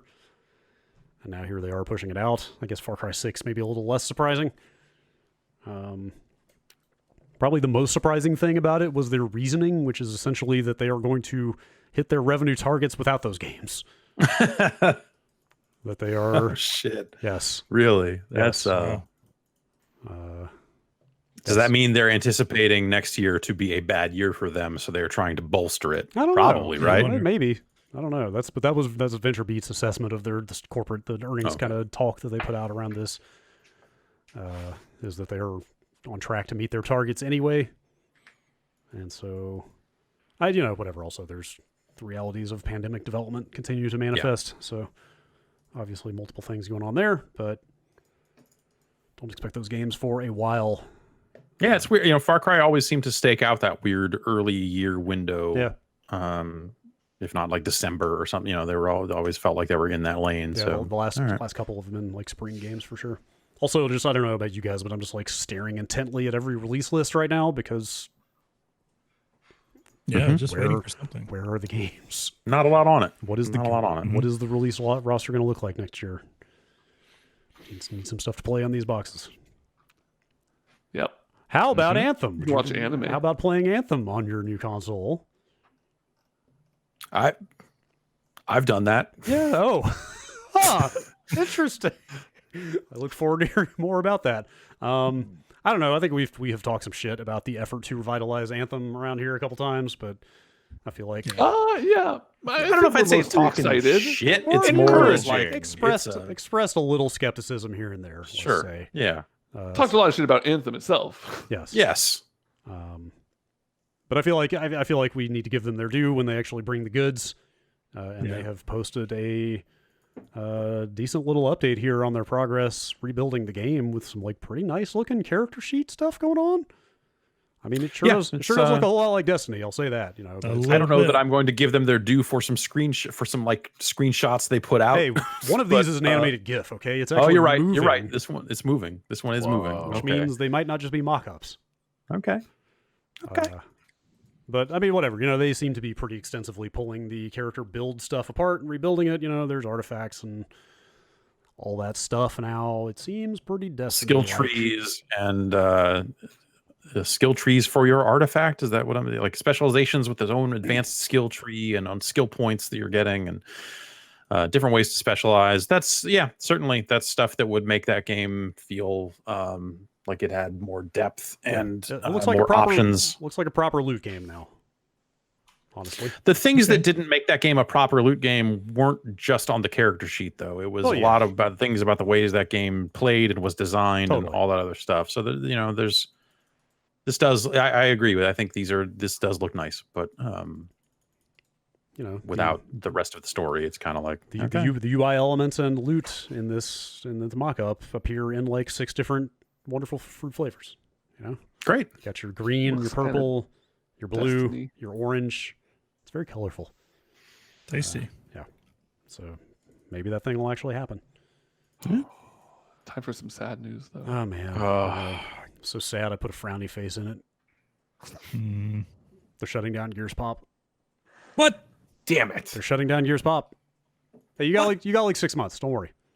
Okay. In April All right. of next year, Gears Pop will go Not offline. enough time. Should I? I can keep buying stuff until then. Nope.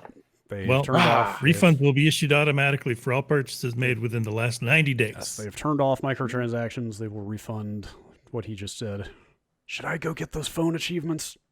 No. Probably. You don't need them, Brad. Should I? The hell? But getting achievements on a phone is so novel and weird. Think Play about Wordament all the instead. other I things you could played do. a lot of Wordament. Okay. I want to All have right, that. I want to have that feeling again.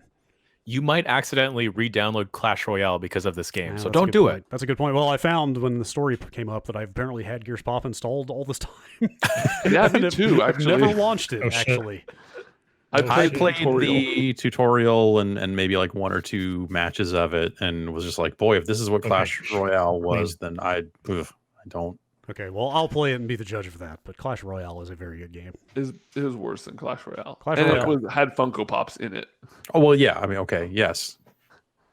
I wonder God. I wonder how many of the achievements you even can get at this point if nobody's playing it.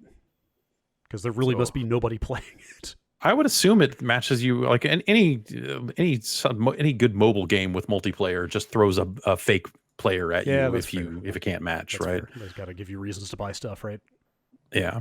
Well, I'm talking about good phone games. I've been dipping my toes back into the Kairosoft pool, and man, it's like a warm glove. You know, those games you can slip right back into them. I've been playing Arcade Story, just making my arcade bigger, getting new little arcade machines in there. Fun little clowns show up.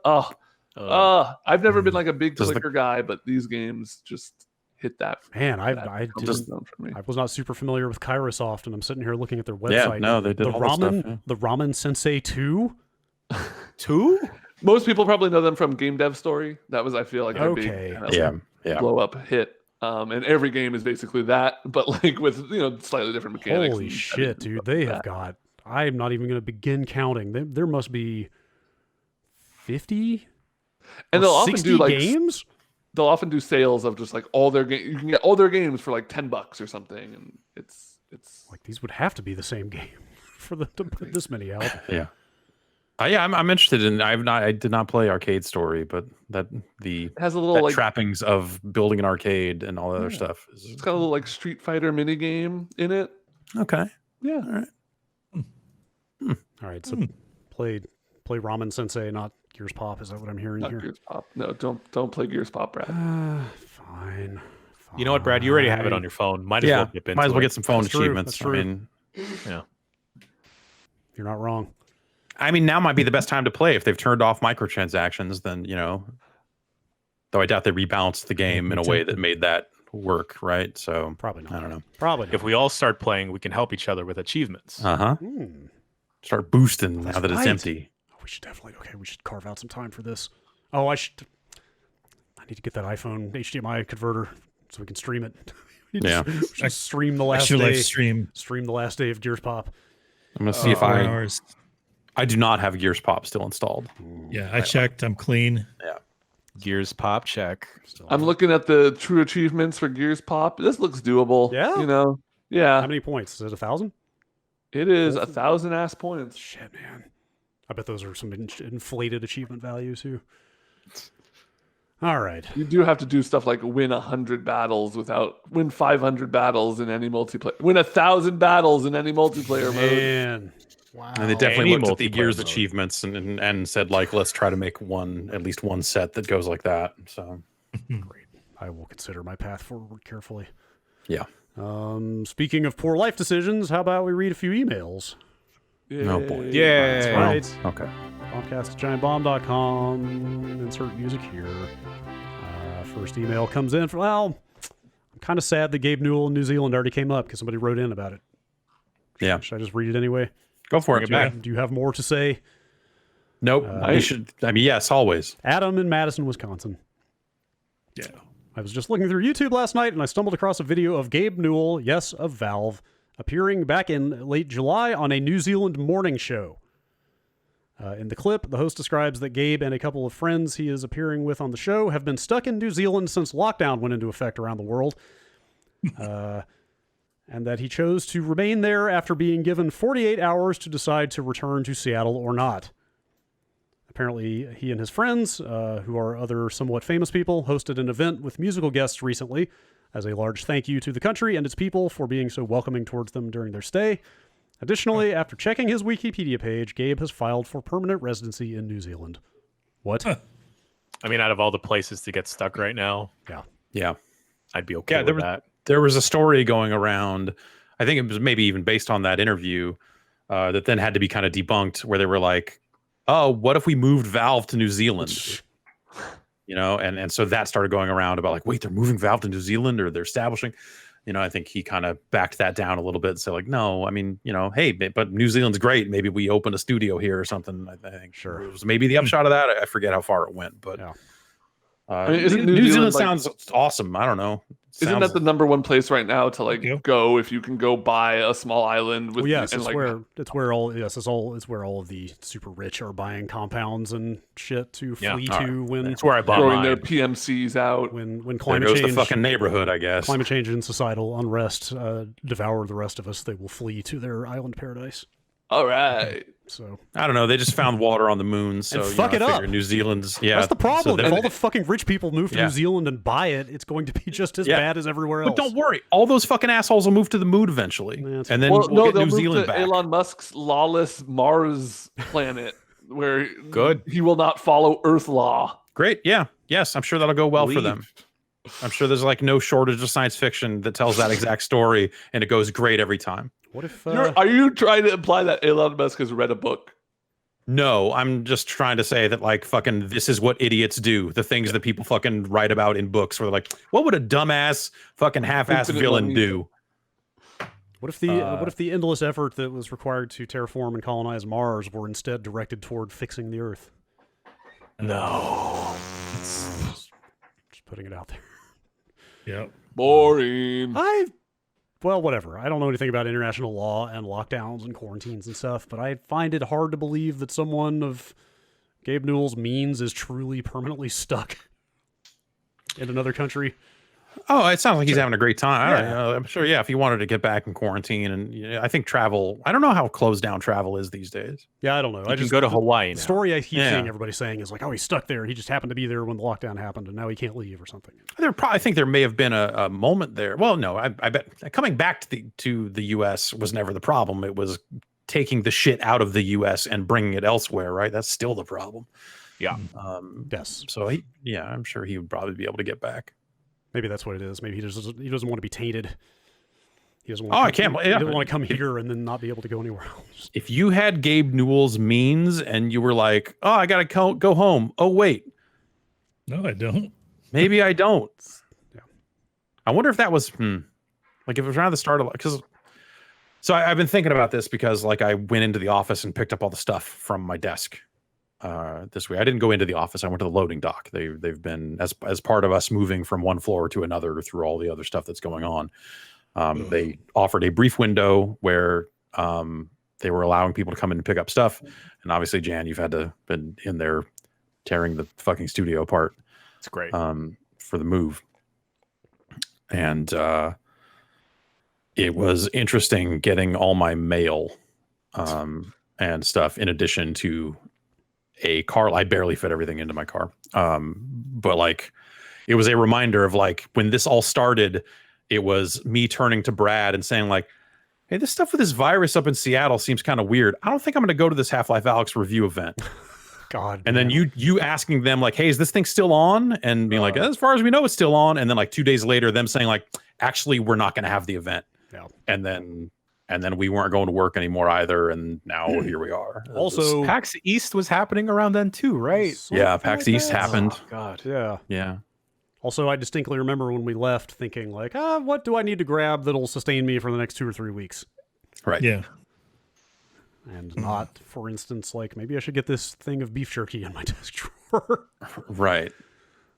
And then like they sent a Valve into that. So that turned into, we're just going to send you an index so that you can review Half-Life Alyx there instead of having to come up here to do it.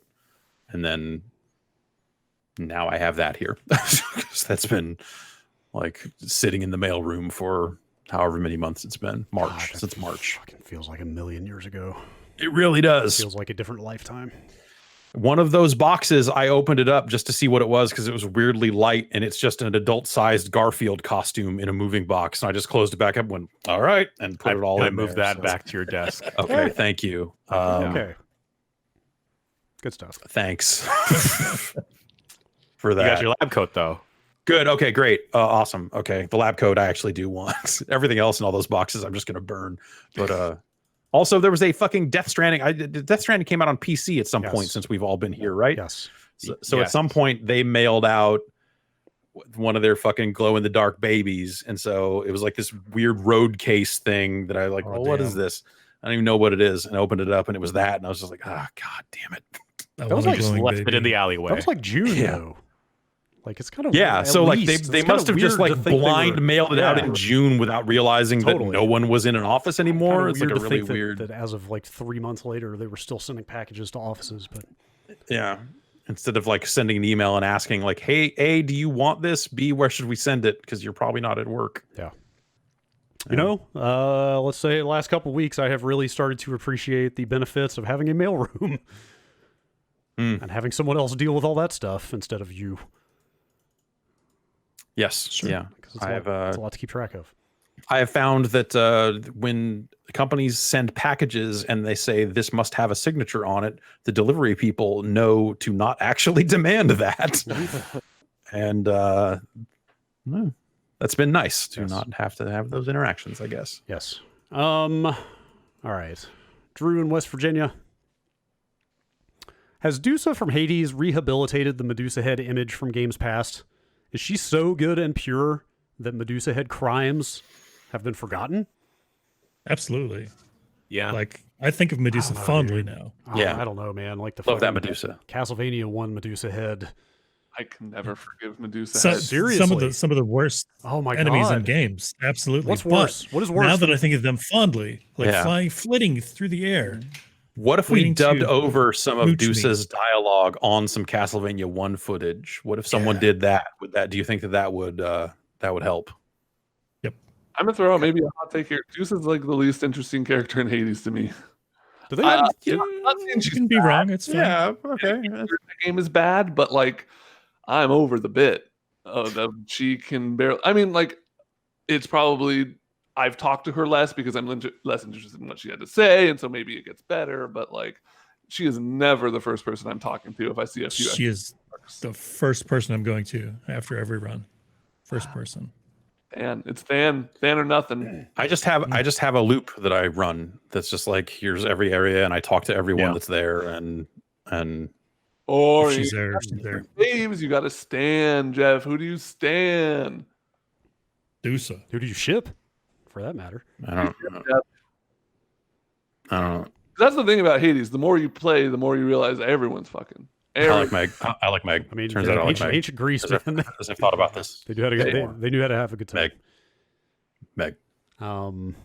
Like even Achilles has a love interest. You're just like everyone you talk to is just getting down and dirty. I did not. What else do you do down I have not gotten deep enough into that game to meet Dusa yet. But when I heard that Medusa was in this game and they referred to her as Dusa, it was the clearest sign that I have heard that a bunch of Dota players made this game. She's the maid. The maid Dusa. Yeah, She's made a maid. Dusa. You know, Maid Dusa. Get it?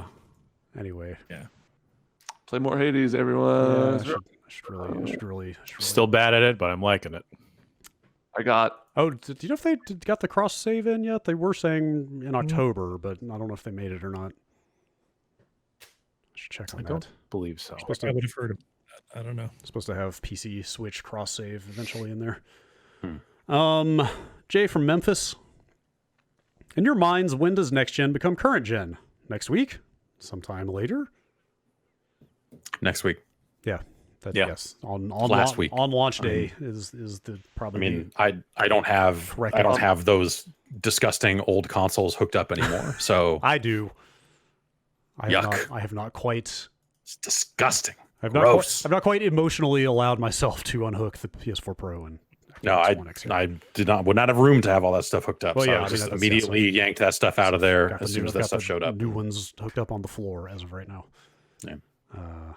Yes, on launch day. I mean, that's the only sensible answer, right? Yes. Let's see. Noah from New Hampshire. Currently in a parking lot next to a blue Ford pickup truck with the license plate Toretto with a 3 instead of an E. Is this a good vanity plate? What is a good vanity plate? I don't know what that means. It's the fun customized plate. Which What part? was the plate? Toretto? Toretto. As in, you in tell me. Dominic Yes, Toretto. Yes, Dom Toretto, right? Yeah. Family. Fast and Yeah. Furious. Oh, gotcha. There you go. I don't know if I put it on a pickup truck. That's a good point. There was the disconnect. Unless it's a sleeper. I don't know. That, you know. I go don't- no crime. 7, it's perfect, and that way the cops know like this guy's not doing any crimes, can't pull him over. I'm gonna get slang so that people that are looking to hook something up know that maybe like you got to advertise your business. Okay. Okay. I don't know. I always thought there was someone. You always hear about the people that try to spell license plates in such a way that they say dirty stuff, but they have a justification for what else it means, so that they can tell the DMV it doesn't mean dirty stuff. Give me an example. Like Frankenstein's Ford, but if you read it the right way, it actually says "fuck Stanford." But they would write in the thing. What does your plate mean when you get a custom plate? I had one for a while. You have to write something or type it, I guess, that says like, "What the fuck does this mean?" So we know that you're not just getting one that says, something lewd. What is it? 8 characters? I think? 8, yeah. 7. No. That's 7. I remember being really upset as a child when I learned that Benjamin wouldn't fit on a vanity plate. Let's take out all the vowels. And you gotta pay money every month for that shit. Yeah. Wait, what? It's annual. It's like I think it's like $50 a pay year or extra. something. But Damn. there is. You do. It's one of those things where they like you get it and then it goes towards an environmental fund or something. So it's like that's why the plates sometimes have like a whale on it or whatever, because they're like, it's my environmental plate. Money for the whales. Yeah. I saw one that said "be nice," but it was spelled NISE, and it's been bugging the shit out of me ever since. We used to drive past on the commute this car that the license plate said "Love Stinks," LUVSTNX, I think is what it was. And the woman driving that car just looked so fucking angry every single time. Just the big, like, all right, okay, do you? There was a double wide truck in my neighborhood, and the license plate was BGFNTRK. Big effing truck. So that seems like something where you'd have to write a different description of what that meant. Big freaking truck. Yeah. Okay. Yeah. Maybe that would do it. I don't know. Big Ford and There was a story about a guy. This is decades ago now, but for some reason it stuck with me. His last name was Nunn, and so he got a license plate that just said Nunn, None, and he started getting tickets and citations and all sorts of stuff in the mail because every time the cops pulled over or like wrote a ticket for a car that didn't have a plate, they would write None in the field, and so it would all go to him instead. funny. That's my story. That's rough. That I read. That's rough. That's none. Vincent from Paris, France. Why has there not been a new Nintendogs since the Nintendo DS? Or why has no other company surfed on that success and made their own version? The game came out, sold gangbusters, filled an untapped niche, and then the entire video game industry said for the next 15 years, all right, enough of that. What would be your pitch for your take on a new Nintendogs like? A VR dog game. Okay. It seems like that'd be good. I played football with a dog. like a dog, Only like a if- dog football. I Jerry. want to no. make Jared, liquor. right. Liquor. Nintendogs we was have- kind of cool. I kind of like Yeah. Nintendogs. I never got into it. Really? But then Ubisoft had their like they did like was it like Ubi Pets or like Okay, or just yes. Pets or whatever around that same time for Yes. the DS. There was like a zillion of those games, and they were not quite knockoffs. I don't think they were as nearly as good. But they did a whole line of different, like not just dogs. And then did they do it? There was an update that was like Nintendogs plus cats or something, or am I making that up? Is that yes. okay? Was that a 3DS game? Yeah. That sounds right. Dogs. Yeah. Dogs plus cats. Yes, 3DS. Launch game. I guess that was the last time. Yeah, I don't know. With all the like high resolution, nice cameras on mobile devices and AR and all that shit, seems like the time is ripe. Giant touch screens. Yeah. Mhm. Yeah. May make more virtual dogs. I think it's a gotcha. I think how you do it is like you have the different breeds, you have different rarities of breeds. You can get like, mixed breeds are extra rare. You get like a doodle schnitzel. You know what I'm saying? Sure. Yeah. Yep. A cockapoo. Special event Limited time events where you get a Pikachu. Y'all see that? costumes and stuff. You see the Twitter thread going around of like corgis and. Any idea what I'm talking about? There's this huge Twitter thread I saw of like, here is the result of corgi and blank, and it was like 15 examples or something, and in every single case, it is just the other dog but the size of a corgi.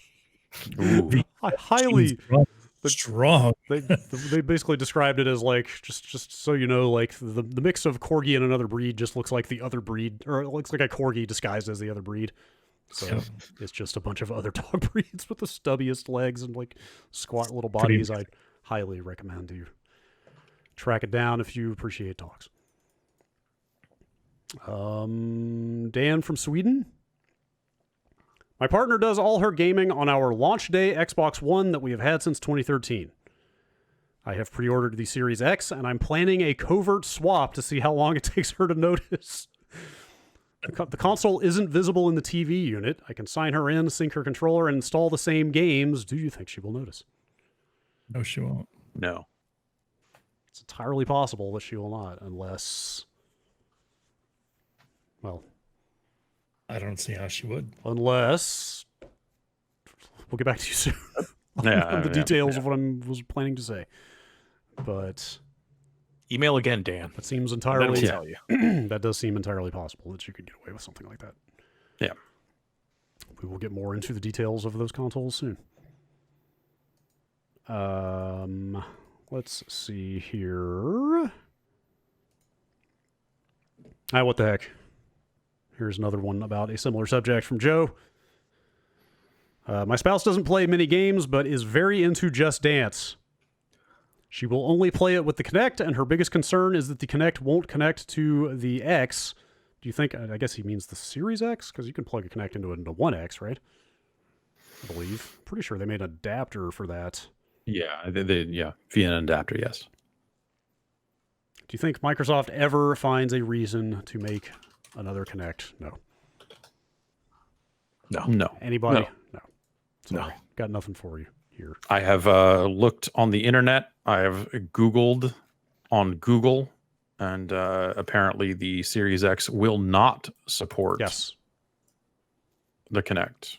I believe they have said. In fact, they explicitly said when they were outlining the backwards compatibility that like basically all Xbox One games except Kinect games will be compatible. Right. So it seems like there's a good chance that the Kinect games won't even boot on that thing, camera or not. Right. Yes. So yeah, sorry, got nothing for you. There's a lot of other platforms that run Just Dance. I'll say that. Yeah. Get a Wii. Get a Stadia. That's Go right. to YouTube. That's right. Wait, can you just straight up? Yeah. Well, you could just My mom worked pantomime along. And the kids, well, not so much anymore, but they loved Just Dance, and so she would like put a YouTube projector on, just Google Just Dance, whatever song they wanted to hear, and sure enough, they'd just dance along. Yeah. So your mom's breaking the law. Public performance is what that sounds like. Yep. We're gonna put her in jail. Okay. Yeah, I mean, I'm not going to stand in the way of that. Yeah. Michael wrote in to ask if we have seen the crossover between Capcom and Seiko for the These watches Street are- Fighter watches Yo, that are happening. yes, I will take we'll one. just pause here for just a second to let you Google and pull that up if you haven't seen it yet. Can I show off my Street Fighter watch? Wait, what? Okay, go get your Street Fighter watch while we talk about these. All right. I think I have one. I think the It has Ryu. KO on it. I don't know if how many of these can you? Okay, the Ryu is pretty obvious. It's just like kind of a white with little red and black around the dial. Chun-Li. Okay. Chun-Li is pretty easy to tell. It's mostly blue with some yellow lettering. I don't know who this is. That Bison? This red band and black face? Ken. It's Ken, Is that but Ken? it's like it's a specific color of Ken. So the side I'm on actually has characters that you hover over it and shows the Okay. watch. So I have the answer key here for you. Oh, gotcha. Well, that's less fun, but sure. Yeah. Oh, I see. Yes, I have also found that. That's not what I think of at all when I think of Ken, but sure. Yeah, that's like, I mean, if you're thinking of Street Fighter V, Ken, that is an outfit. That is a color That he scheme for wears. him there. But yeah. Well, how much are they though? I don't know. They're- Looks like- They're hundreds of dollars. Hundreds. I don't, maybe. Oh shit! Wow. Look at that bad And boy. the Street Fighter watch is also hundreds of dollars. Sorry, Yeah. Seiko. We got nothing. Thousands of dollars. I wish it would autofocus, and then it's got a little Blanca on it. It's Mhm. a really, really good looking Blanca. Yeah. It looks just Is like he scratching his butt? Yeah. he kind of looks like he's scratching his butt. And then That's his natural pose. Yeah. Mm-hmm. a little, Oh. it's Oh. maybe a new battery or something. Oh. I'll take it to the Jeweler. Watchman. Yeah. jeweler. Sure. I don't think of Gotta get that thing appraised. yeah. I'm out of touch with like watches because like what the fuck is time? But I view the Seiko brand as being like kind of cheap. I've always Seiko always seemed like they made cheap shitty watches, right? Maybe I they've don't like rehabbed their products in the decades since, but I mean, I think of the 80s when I hear the word Seiko more than anything else. But yeah. these Street Fighter watches are $440 a piece. So What? Yes. Fucking get fucked. so I like that Chun-Li one. you tell me. I like that Oh my Ryu God. one. Can I talk about video game watches real quick? Sure. Please. Yeah. The thing that I've always wanted and still continue to want to this day is the stupid Final Fantasy within wrist gauntlet watch. I remember seeing it in a magazine and then going to my mom and asking if we could buy it. And then she just looked at me like I was an idiot and said, no, that's like $1,000+. And I thought in my adulthood I could find it easily, and I can't. I need this watch. One day one's gonna turn up somewhere and you just gotta be ready. Is it also a Seiko? Is it? You said it's like a I gauntlet. think it's also it's also a It's like Seiko. wild looking dial kind of thing. Spirit. There's some It was a digital face. wild looking stuff that comes up when you Google Final Fantasy Within Spirits Within watch. Oh God, I need it. I need Oh, it. there's a payment plan for the Seiko watches. Oh. Okay then. It's $800 on eBay right now. Wow. Can I pay them in Zenny? Dude, yeah, that is a crazy looking watch. Holy shit. As seen in the movie. Oh geez, apparently Apple has gone and decided to have an event to announce new stuff on the Xbox launch day. Okay. Sure. November 10th, 10 a.m. I just got an email for that. What would they have to announce? I guess it's supposed to be like the Apple, like the new laptops or something, right? Like the ones that are running like Apple's own The ARM silicon or something. Yeah. ARM-based stuff. Wow. Yeah. Cool. Well, I had an email. What happened to it? Here it is. One more email about watches from email all-star Nathan in Tumwater, Washington. Have any of you ever had a solar watch? How much did you pay for it? Oh. Is it just solar powered? I guess. I don't think I was old enough to buy my own watch. Seems kind of dodgy when I if you had don't one. go outside very often. I bought a G-Shock in Japan. Okay. Oh hell yeah! Okay. That was solar powered, and it would receive like I think whatever like radio frequency broadcast the time. It was supposed to be able to receive that, so you'd hold down a button and set it down outside, so it could receive the waves, and it would set the time instead of you just punching it in, which is way easier. And I never got that to work once I got it home. So I don't know if it was just tuned to a Japanese frequency or something like that, but It's the danger of buying high-tech stuff in Japan. yeah, no, I bought it and they had to they took some links out of out of it for me to get it to fit, which navigating that transaction without speaking Japanese was interesting. And I wore that for a little while, and that was the watch I got to replace the Swatch that told Swatch Internet Time, which I found recently, and I need to get a new battery for because I think it's time to return to what really matters. Swatch Time. The thing is still beating. Yep. Another email or two here. Connor from Minnesota.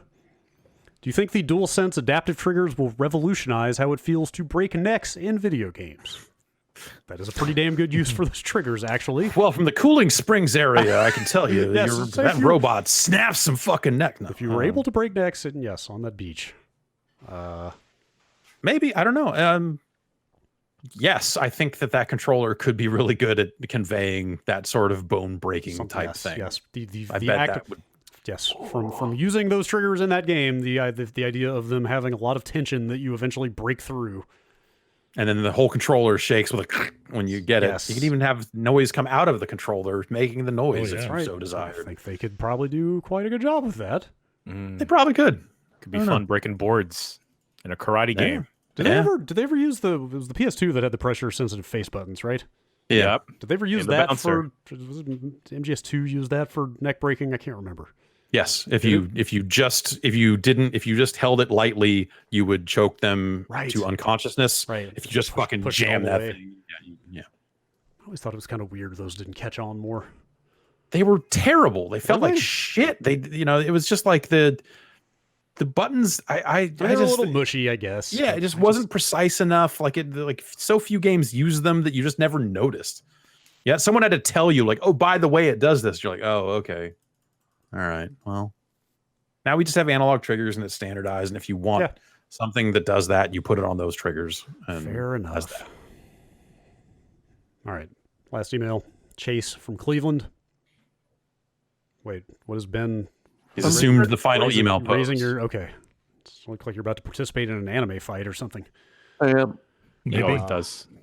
When you guys pour your cereal, do you first take the bag out of the box or do you leave the bag inside the box when you pour? Bag in the box. Why would who would box? What does anybody take the bag out of the box?